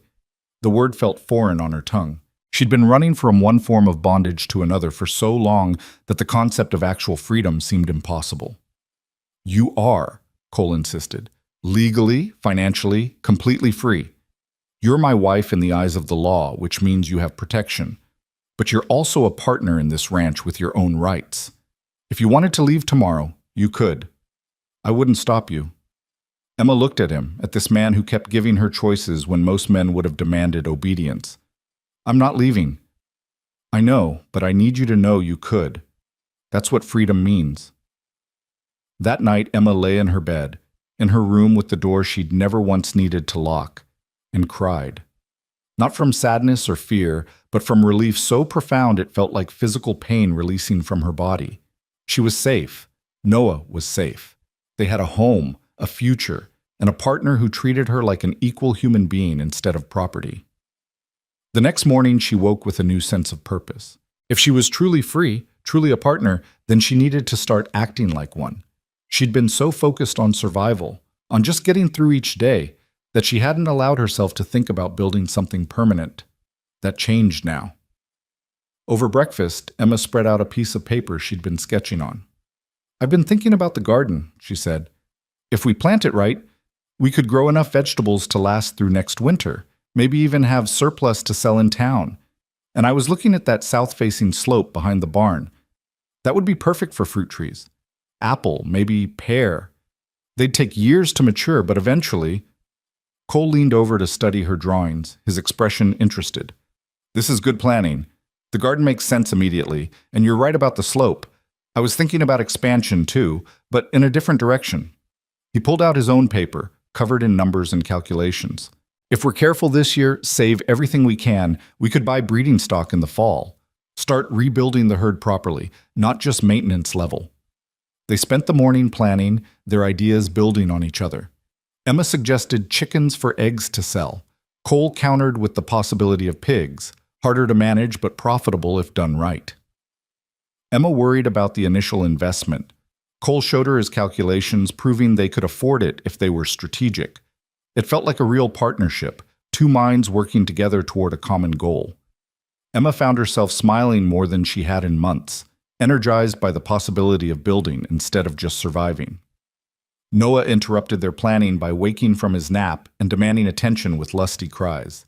Emma went to get him, but when she returned, Cole was still studying her garden sketches. "You're good at this," he said, looking up. "Planning, organizing, seeing what's possible." Thomas was a fool not to recognize that. Emma settled Noah on her hip, surprised by the compliment. "Thomas saw me as a wife, not a partner. There's a difference." "There is," Cole agreed. "And I'm grateful every day that you're willing to be both." The words hung in the air between them, weighted with meaning neither was quite ready to examine. Emma felt heat rise to her cheeks and busied herself with getting Noah settled at the table with some bread to gnaw on. Spring deepened into early summer, and the ranch came alive with activity. Emma planted her garden with seeds Martha had given her, spending hours in the dirt coaxing life from the soil. Cole worked from dawn to dusk repairing fences, clearing irrigation channels, and preparing for the eventual arrival of new livestock. They fell into an easy rhythm, working separately but toward the same goals, coming together at meals to discuss progress and problems. Noah grew bigger and stronger, learning to pull himself up on furniture and babbling constantly in his baby language. He adored Cole, reaching for him whenever the rancher came into view, which never failed to bring a soft smile to Cole's usually serious face. "He thinks you're his father," Emma said one evening, watching Cole bounce Noah on his knee while they sat on the porch, enjoying the cool air after a hot day. Cole's hands stilled. "Does that bother you?" "No," Emma said, surprising herself with how much she meant it. "Thomas never got to know him like this. He died before Noah was old enough to recognize him. In a way, you're more of a father to him than Thomas ever had the chance to be. I don't want to replace—" "You're not replacing anyone. You're just being who you are. That's enough." They sat in comfortable silence, watching the sun paint the mountains in shades of orange and purple. Emma felt something shift inside her, some wall she'd been maintaining starting to crack. She'd been so careful to keep this arrangement purely practical, to not let herself feel anything deeper than gratitude and respect for Cole. But watching him with her son, seeing the gentleness in his strong hands, the patience in his voice, she felt something more complicated beginning to grow. It terrified her. The peace lasted until mid-June, when James arrived unexpectedly one morning, riding hard and looking worried. "Cole, Emma, we've got a problem," he said, dismounting quickly. "Word in town is that Kells isn't done with you. He's been asking questions about the ranch, about your finances, about whether you really had the money you sent to Denver." Emma felt ice settle in her stomach. "What kind of questions?" "The kind that suggest he's looking for a way to challenge the payment or the debt release. He's claiming now that there were additional costs, fees that weren't included in the original $800. He's talking about filing a lien against the ranch." Cole's face hardened. "He can't do that. We have a signed release stating the debt is paid in full." "I'm just telling you what I heard. The man's got connections in Denver, Cole. Judges, politicians. If he wants to make trouble, he can make a lot of it." Emma sank into a porch chair, holding Noah tightly. "This will never end, will it? He'll keep coming back, keep inventing new claims, until he destroys us." "Not if we fight back," Cole said firmly. "James, thank you for the warning. I'll ride to Ridgeway tomorrow, talk to Sheriff Monroe, see what legal standing Kells actually has." But before Cole could make that trip, Kells himself arrived the next afternoon, and this time he brought a document that made Emma's blood run cold. "A lien notice," Kells announced, clearly enjoying himself as he handed the paper to Cole. "Filed officially with the territorial court in Denver. You owe an additional $300 in administrative fees related to the debt collection process. Payment is due within 30 days, or this ranch becomes property of my estate to satisfy the claim." Cole read the document, his jaw clenching tighter with each line. "This is fraud. These fees are fabricated. They're perfectly legitimate costs associated with pursuing the debt claim. Legal research, travel expenses, document preparation, it all adds up. You should have read the fine print before you paid, Mr. Stanton." "There was no fine print. You agreed to $800 in full settlement." "I agreed to accept $800 toward the primary debt. The ancillary fees were always separate." Kells smiled, and it was the expression of a predator toying with prey. "Of course, if you can't pay, I'm willing to negotiate alternative arrangements. Perhaps Mrs. Stanton would consider working off the debt, after all. Cole moved so fast Emma barely saw it. One moment he was standing on the porch. The next he had Kells by the collar, slamming him against the porch railing. "You don't speak to my wife," Cole growled, his voice deadly quiet. "You don't look at her. You don't mention her name. You want money? Fine. But Emma is off the table permanently. Understand?" Kells' face was red, but he managed a strangled laugh. "You don't have the money, do you? You spent everything on the first payment. You're broke, and now you're going to lose everything trying to protect a woman who isn't worth—" Cole's fist connected with Kells' jaw before the man could finish the sentence. Kells went down hard, blood streaming from his split lip. "Cole, stop!" Emma grabbed his arm, pulling him back. "He's not worth it. If you assault him, he'll have you arrested.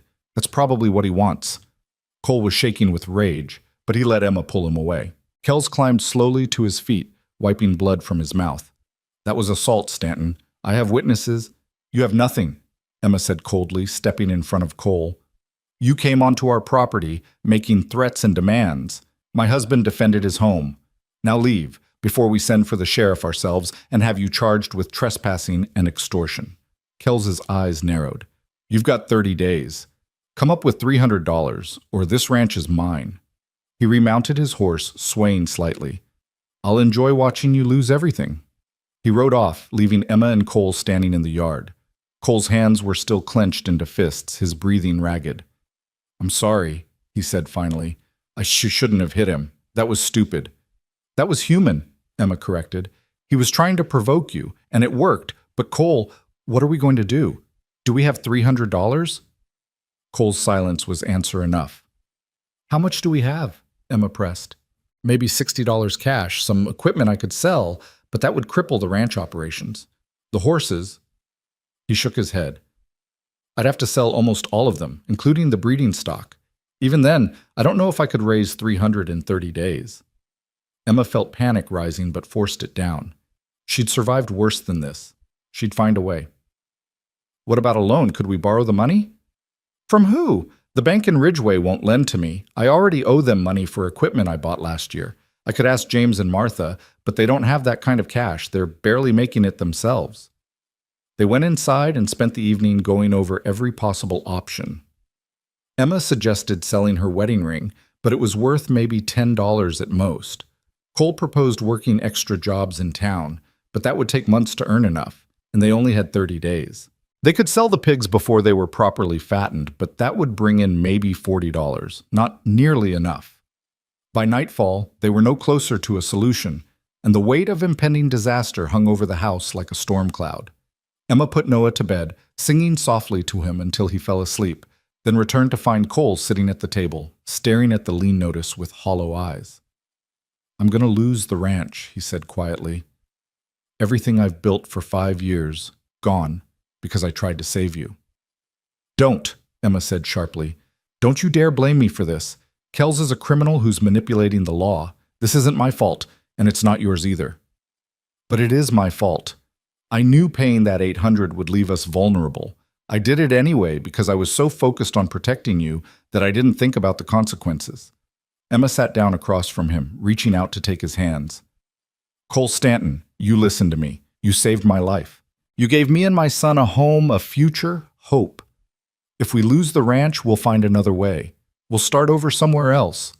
But I will not let you regret helping me." Cole looked at their joined hands, then up at her face. "How are you so strong? You've been through hell, and you're still the one holding me together." "Because you held me together when I needed it. That's what partners do." They sat like that for a long moment, drawing strength from each other. Then Cole straightened his shoulders, and Emma saw determination replace despair in his eyes. "There might be one option," he said slowly. "It's risky, and I hate it, but it might work." "What option?" "There's a man in Denver, Alexander Pruitt.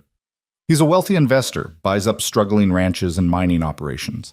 He approached me last year about buying this place, offered a fair price too. I turned him down because I wanted to keep building something of my own. But if I sold to him now, I could pay off Kells and have enough left over to start fresh somewhere else." Emma felt her heart sink. "You'd sell your ranch?" Cole, this is your dream. You've put everything into this place. And I'd do it again if it meant keeping you and Noah safe. Emma, the ranch is just land and buildings. It can be rebuilt. But if Kells wins this lien claim, we get nothing. He takes everything, and we're left destitute. At least this way, we'd have some capital to start over. Where would we go? Wyoming, maybe, Montana. Somewhere Kells doesn't have influence, where we could buy cheap land and begin again. Emma thought about leaving this place, this home where she'd finally found safety. The garden she'd planted with such hope. The bedroom where Noah had learned to pull himself up. The kitchen where she and Cole had planned their future together. But she also thought about being free of Kells forever, about the possibility of truly starting fresh. If that's what you think is best, she said slowly, then we'll do it. We'll sell, we'll leave, and we'll start over, together. Cole squeezed her hands. Together, he echoed. I'll ride to Denver tomorrow, talk to Pruitt, see if his offer still stands. That night, Emma couldn't sleep. She paced her room, Noah sleeping peacefully in his cradle, and tried to imagine a future somewhere else.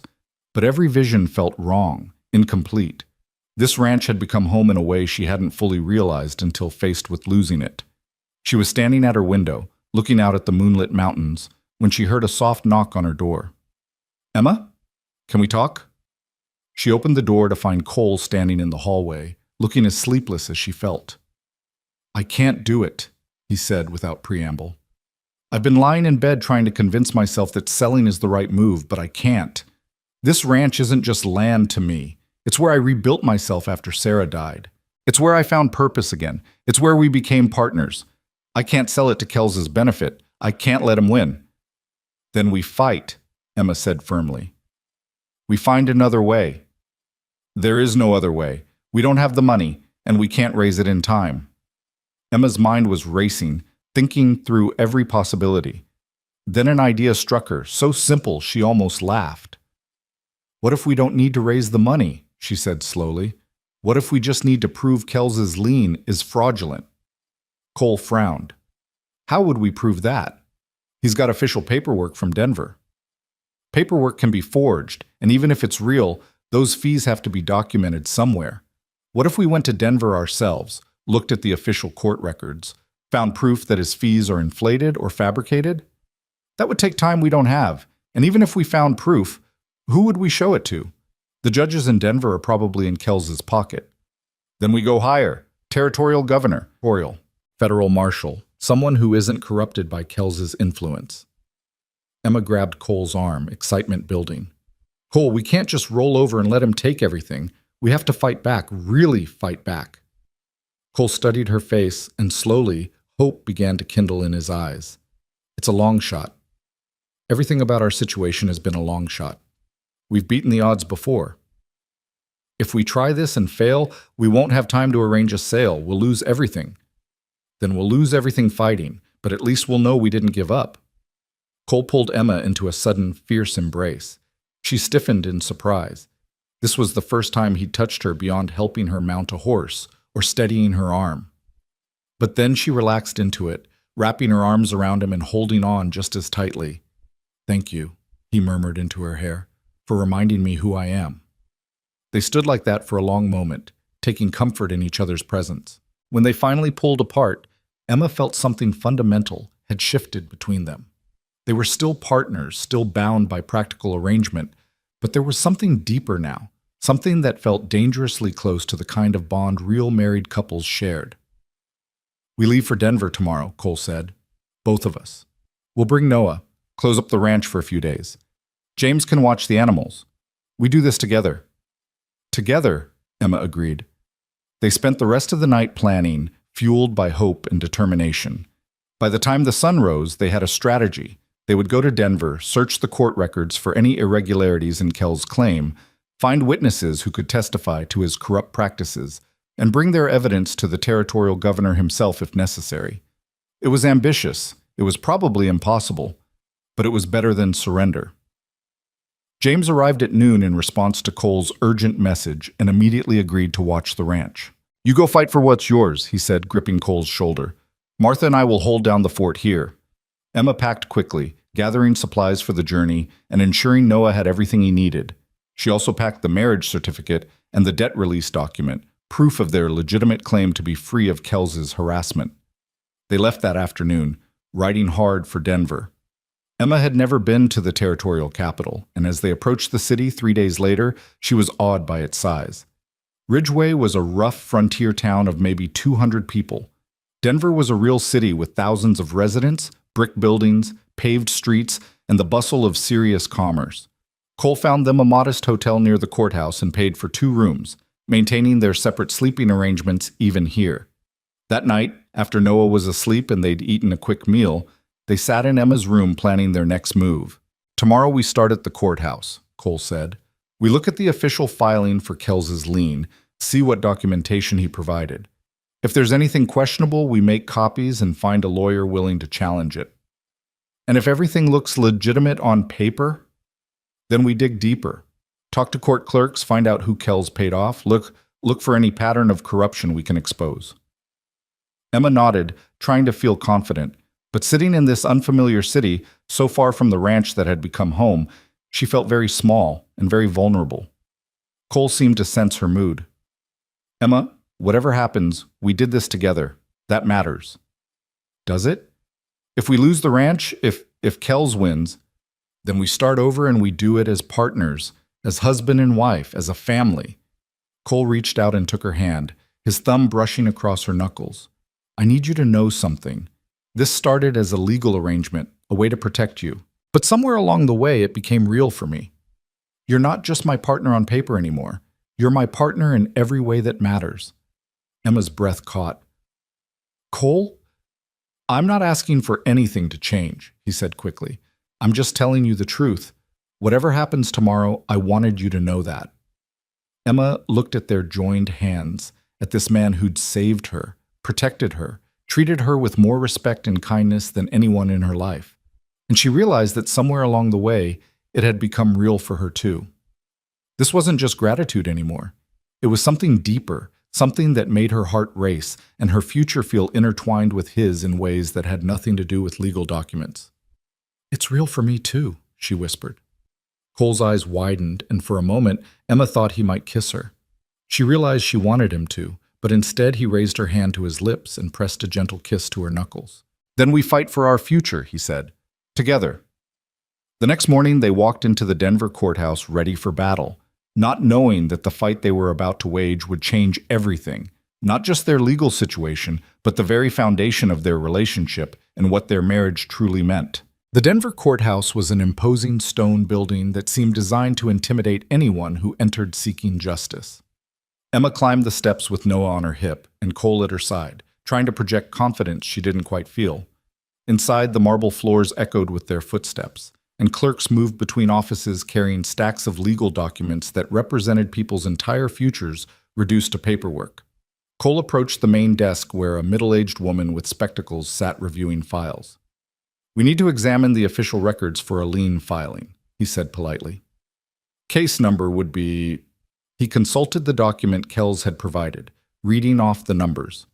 The clerk looked up, her expression neutral, but her eyes sharp. "Lien cases are public record. 3rd floor, records office. They'll help you there."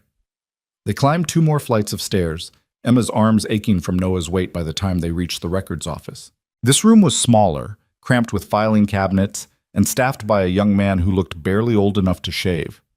"Help you folks?" he asked, not looking up from the ledger he was updating.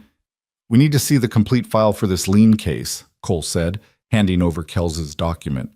The clerk finally looked up, and Emma saw his eyes widen slightly when he read the case number. "That's one of Judge Blackwood's cases. Let me check if it's available for public viewing." He disappeared into the back room, and Cole and Emma exchanged a worried glance. Why wouldn't it be available for public viewing if it was supposedly public record? The clerk returned 15 minutes later with a thin folder. "Here you go. You can review it at that table over there. No removing any documents, and I need to witness if you want copies made." Cole took the folder, and they settled at a scarred wooden table in the corner. Emma bounced Noah on her knee while Cole opened the file and began reading. His expression grew darker with each page. "What is it?" Emma asked quietly. "These fees," Cole said, his voice tight. Administrative costs of $250. Legal research fees of $30. Document preparation of $20. Emma, these are standard court costs that are supposed to be paid by the person filing the claim, not added to the debt. So Kells is trying to make us pay his legal fees? Exactly. And look at this. Cole pointed to a signature at the bottom of one form. This is supposed to be Judge Blackwood's signature authorizing the lien, but I've seen Blackwood's signature on other documents. This doesn't match. Emma leaned closer, studying the signature. Even to her untrained eye, it looked shaky, uncertain. Could it be a forgery? Maybe. Or maybe Blackwood signed it without really reading it, rubber stamping whatever Kells put in front of him. Cole sat back, thinking hard. We need to compare this to other documents Blackwood has signed, and we need to find out if these fees are actually legitimate under territorial law. How do we do that? We need a lawyer, a real one, not someone in Kells's pocket. They left the courthouse and spent the rest of the morning visiting law offices. The first 3 attorneys they consulted took one look at the case number, saw Judge Blackwood's name, and politely declined to help.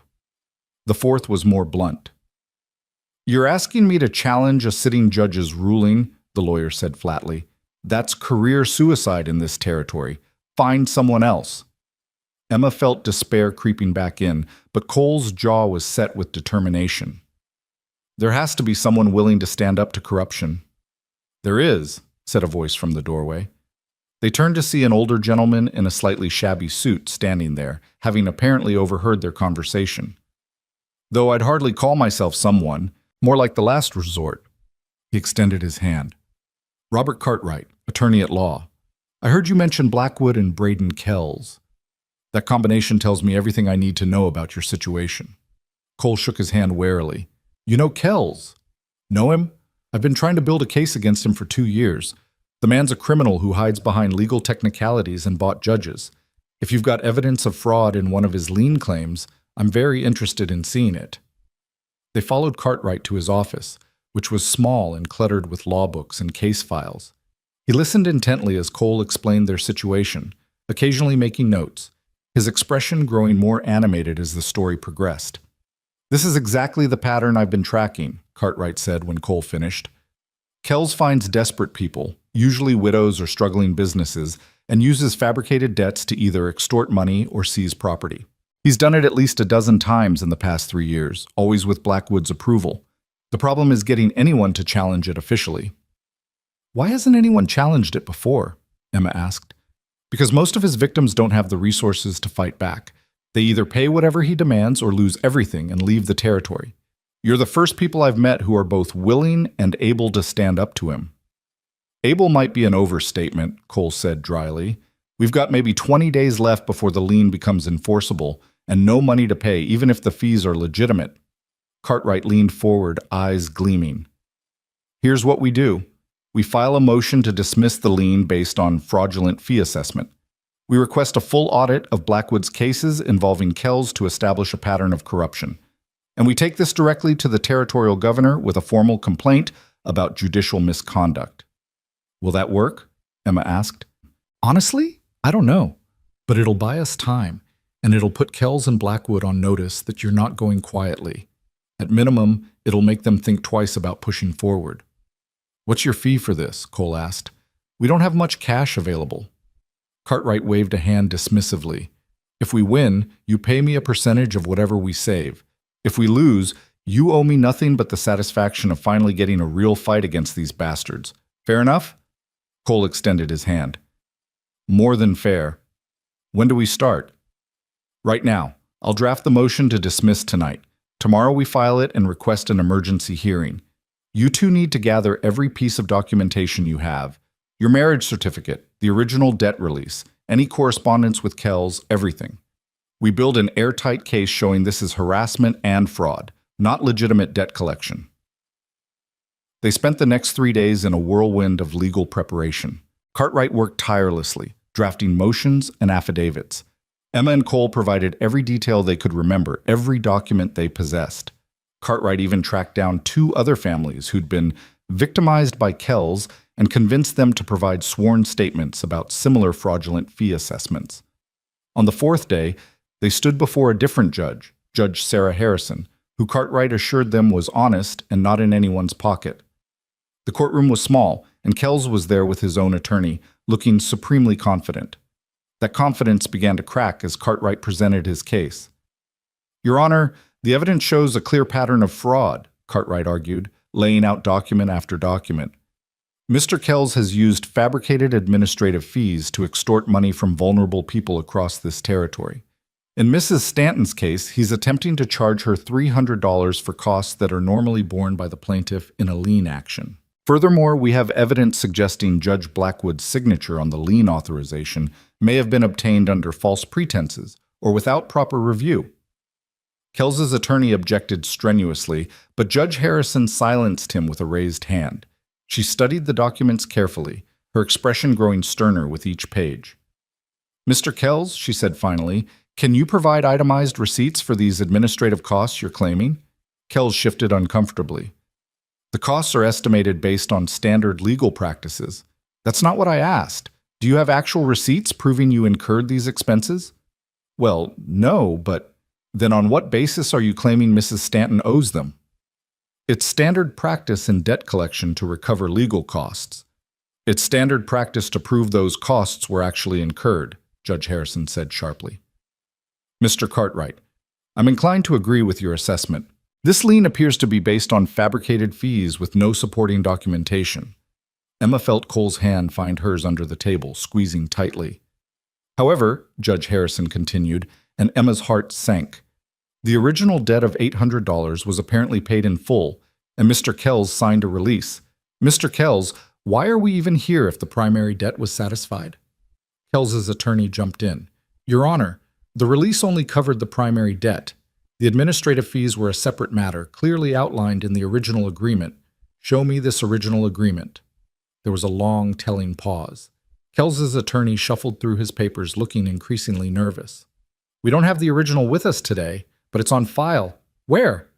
In whose office? Under what case number?" Judge Harrison's patience was clearly wearing thin. More silence. "I thought so," the judge said. "Mr. Kells, this court does not appreciate attempts to use the legal system for harassment and extortion. The lien against the Stanton property is hereby dismissed with prejudice, meaning it cannot be refiled.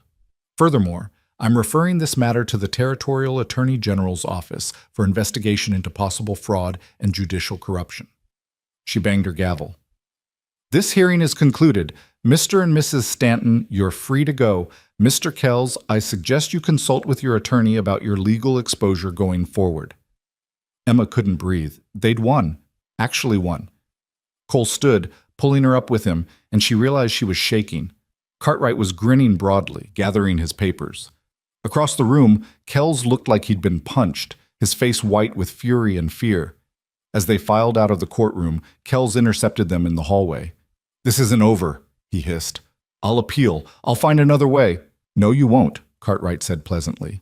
"Because if you come near my clients again, I'll file harassment charges. And now that Judge Harrison has referred your activities to the Attorney General, you're going to be too busy defending yourself to bother anyone else." Kells looked between them, clearly wanting to make more threats, but aware that too many witnesses were present. Finally, he spun on his heel and stalked away, his attorney hurrying after him. Emma waited until they were outside the courthouse, breathing in the fresh air of a Denver afternoon, before she let herself believe it. "We won," she said wonderingly. "We actually won." "You won," Cartwright corrected. "You two fought back when most people would have given up. That took courage." He handed Cole a card. "If Kells tries anything else, and I mean anything, you contact me immediately. In the meantime, I'll follow up with the Attorney General's office. Make sure they take this seriously." They thanked him profusely, and Cole insisted on paying him something despite Cartwright's protests. Finally, they compromised on a modest fee that wouldn't strain their finances and parted ways with promises to stay in touch. That night, back at the hotel, Emma felt giddy with relief. She put Noah to bed, then joined Cole in the small sitting area between their rooms. He'd ordered dinner sent up, along with a bottle of wine to celebrate. "To victory," he said, raising his glass.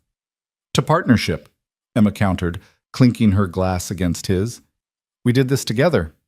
They ate and talked, rehashing the hearing, marveling at Judge Harrison's swift justice, laughing about the look on Kells's face when his fraud was exposed. The wine made Emma feel warm and loose, more relaxed than she'd been in months. "Cole," she said eventually, setting down her glass, "earlier you said something became real for you, that I wasn't just your partner on paper anymore." Cole's expression grew serious. "I meant that. I need you to know it's real for me too. This marriage started as a legal protection, but somewhere along the way," she paused, trying to find the right words, "somewhere along the way, I stopped thinking of you as the man who saved me and started thinking of you as the man I want to build a life with." Cole set down his own glass and moved closer to her on the small sofa. "Emma, I don't want to rush you or pressure you. I know you've been through hell, and I know trust doesn't come easy after what you've experienced. I trust you," Emma said firmly. "I've trusted you since the night you built a cradle for my son. I've trusted you since you gave me a locked door and never tried to open it. I trust you, Cole Stanton, more than I've ever trusted anyone." "Then what do you want?" Cole asked softly. "From this marriage, from me, from our future." Emma took a deep breath. "I want it to be real, not just on paper, but in every way. I want to be your wife, your true partner. I want Noah to grow up knowing you as his father. I want to build that ranch together, plant that garden, raise those cattle. I want a life with you, Cole, a real life." Cole's hand came up to cup her face, his thumb brushing across her cheekbone. "I want that too, more than I knew how to say." When he kissed her, it was gentle at first, asking permission, offering her the chance to pull away. But Emma leaned into it, her hands coming up to grip his shoulders, kissing him back with all the emotion she'd been holding inside for months. This was different from Thomas's kisses. There was no desperation here, no sense of grasping at something before it disappeared. This was solid, real, built on months of shared work and growing affection and the bone-deep knowledge that they'd chosen each other freely. When they finally pulled apart, both breathing hard, Cole rested his forehead against hers. "I want to do this right," he said. "Court you properly, give you time to be sure." "I am sure," Emma interrupted. "I've been sure for weeks, I just didn't let myself admit it. Cole, I don't need courting. I need you." "Emma," his voice was rough with emotion and desire. "I'm your wife," she said firmly, "in the eyes of God and the law and everyone who matters. I want to be your wife in truth too, unless you don't want—" Cole kissed her again, deeper this time, pulling her close. "I want," he murmured against her lips. "I've wanted since the day you nursed me through that shoulder injury, and I realized I couldn't imagine my life without you in it." They stayed up late that night, talking and kissing, planning a future that was finally, truly theirs. They would go home to the ranch, free of Kells's threats. They would build the life they'd been planning, but now as true partners in every sense. They would be a family, not one forced by circumstance, but one chosen with open eyes and full hearts. The next morning, they began the journey back to the ranch. Emma rode beside Cole instead of behind him, Noah secured in a sling against her chest, and the whole world felt different, brighter, full of possibility. When they finally crested the last hill and saw the ranch spread out below them, Emma felt tears spring to her eyes. Home, their home, safe and secure and waiting for them. James and Martha came running out to meet them, having clearly been watching for their return. Emma and Cole took turns explaining what had happened in Denver, and Martha cried happy tears while James clapped Cole on the back and declared he'd never doubted they'd win. "Also," Martha said with a knowing smile, looking between Emma and Cole, "something else happened in Denver, didn't it? You two look different." Emma felt herself blush, but didn't deny it. "We decided to make our marriage real, in every way."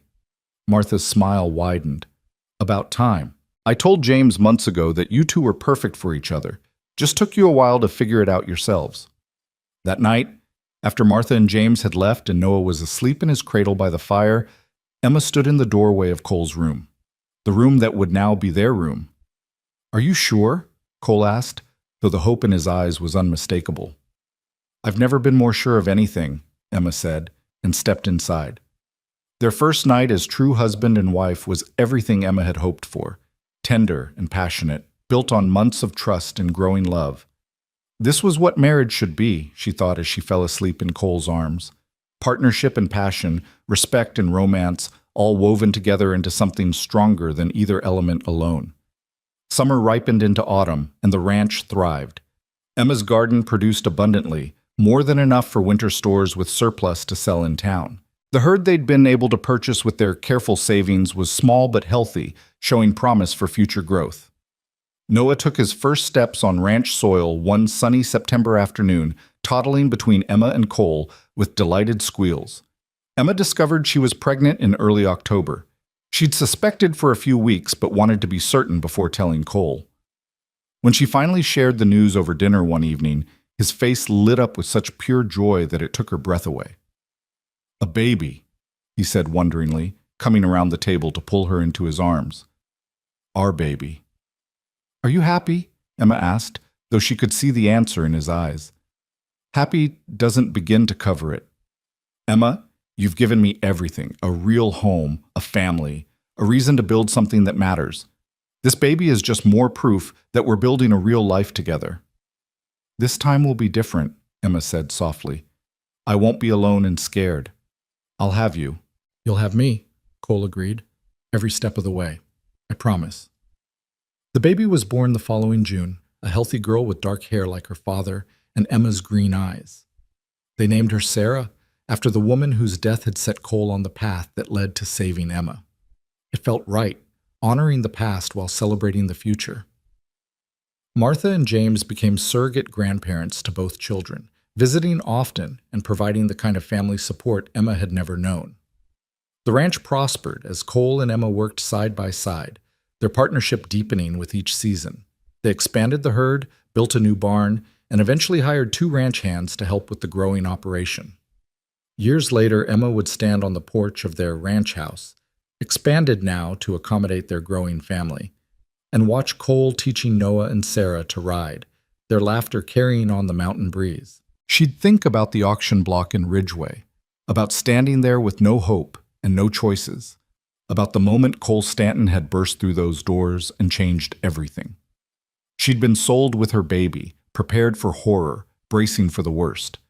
Instead, she'd found a man who saw her as an equal, who offered partnership instead of ownership, who loved her enough to risk everything to keep her safe. The ranch they'd built together was successful now, prosperous enough that they never had to worry about money the way they had in those early desperate days. But Emma knew the ranch wasn't the real victory. The real victory was the life they'd created, built on honesty and respect, strengthened by adversity, and rooted in the simple choice to keep choosing each other every single day.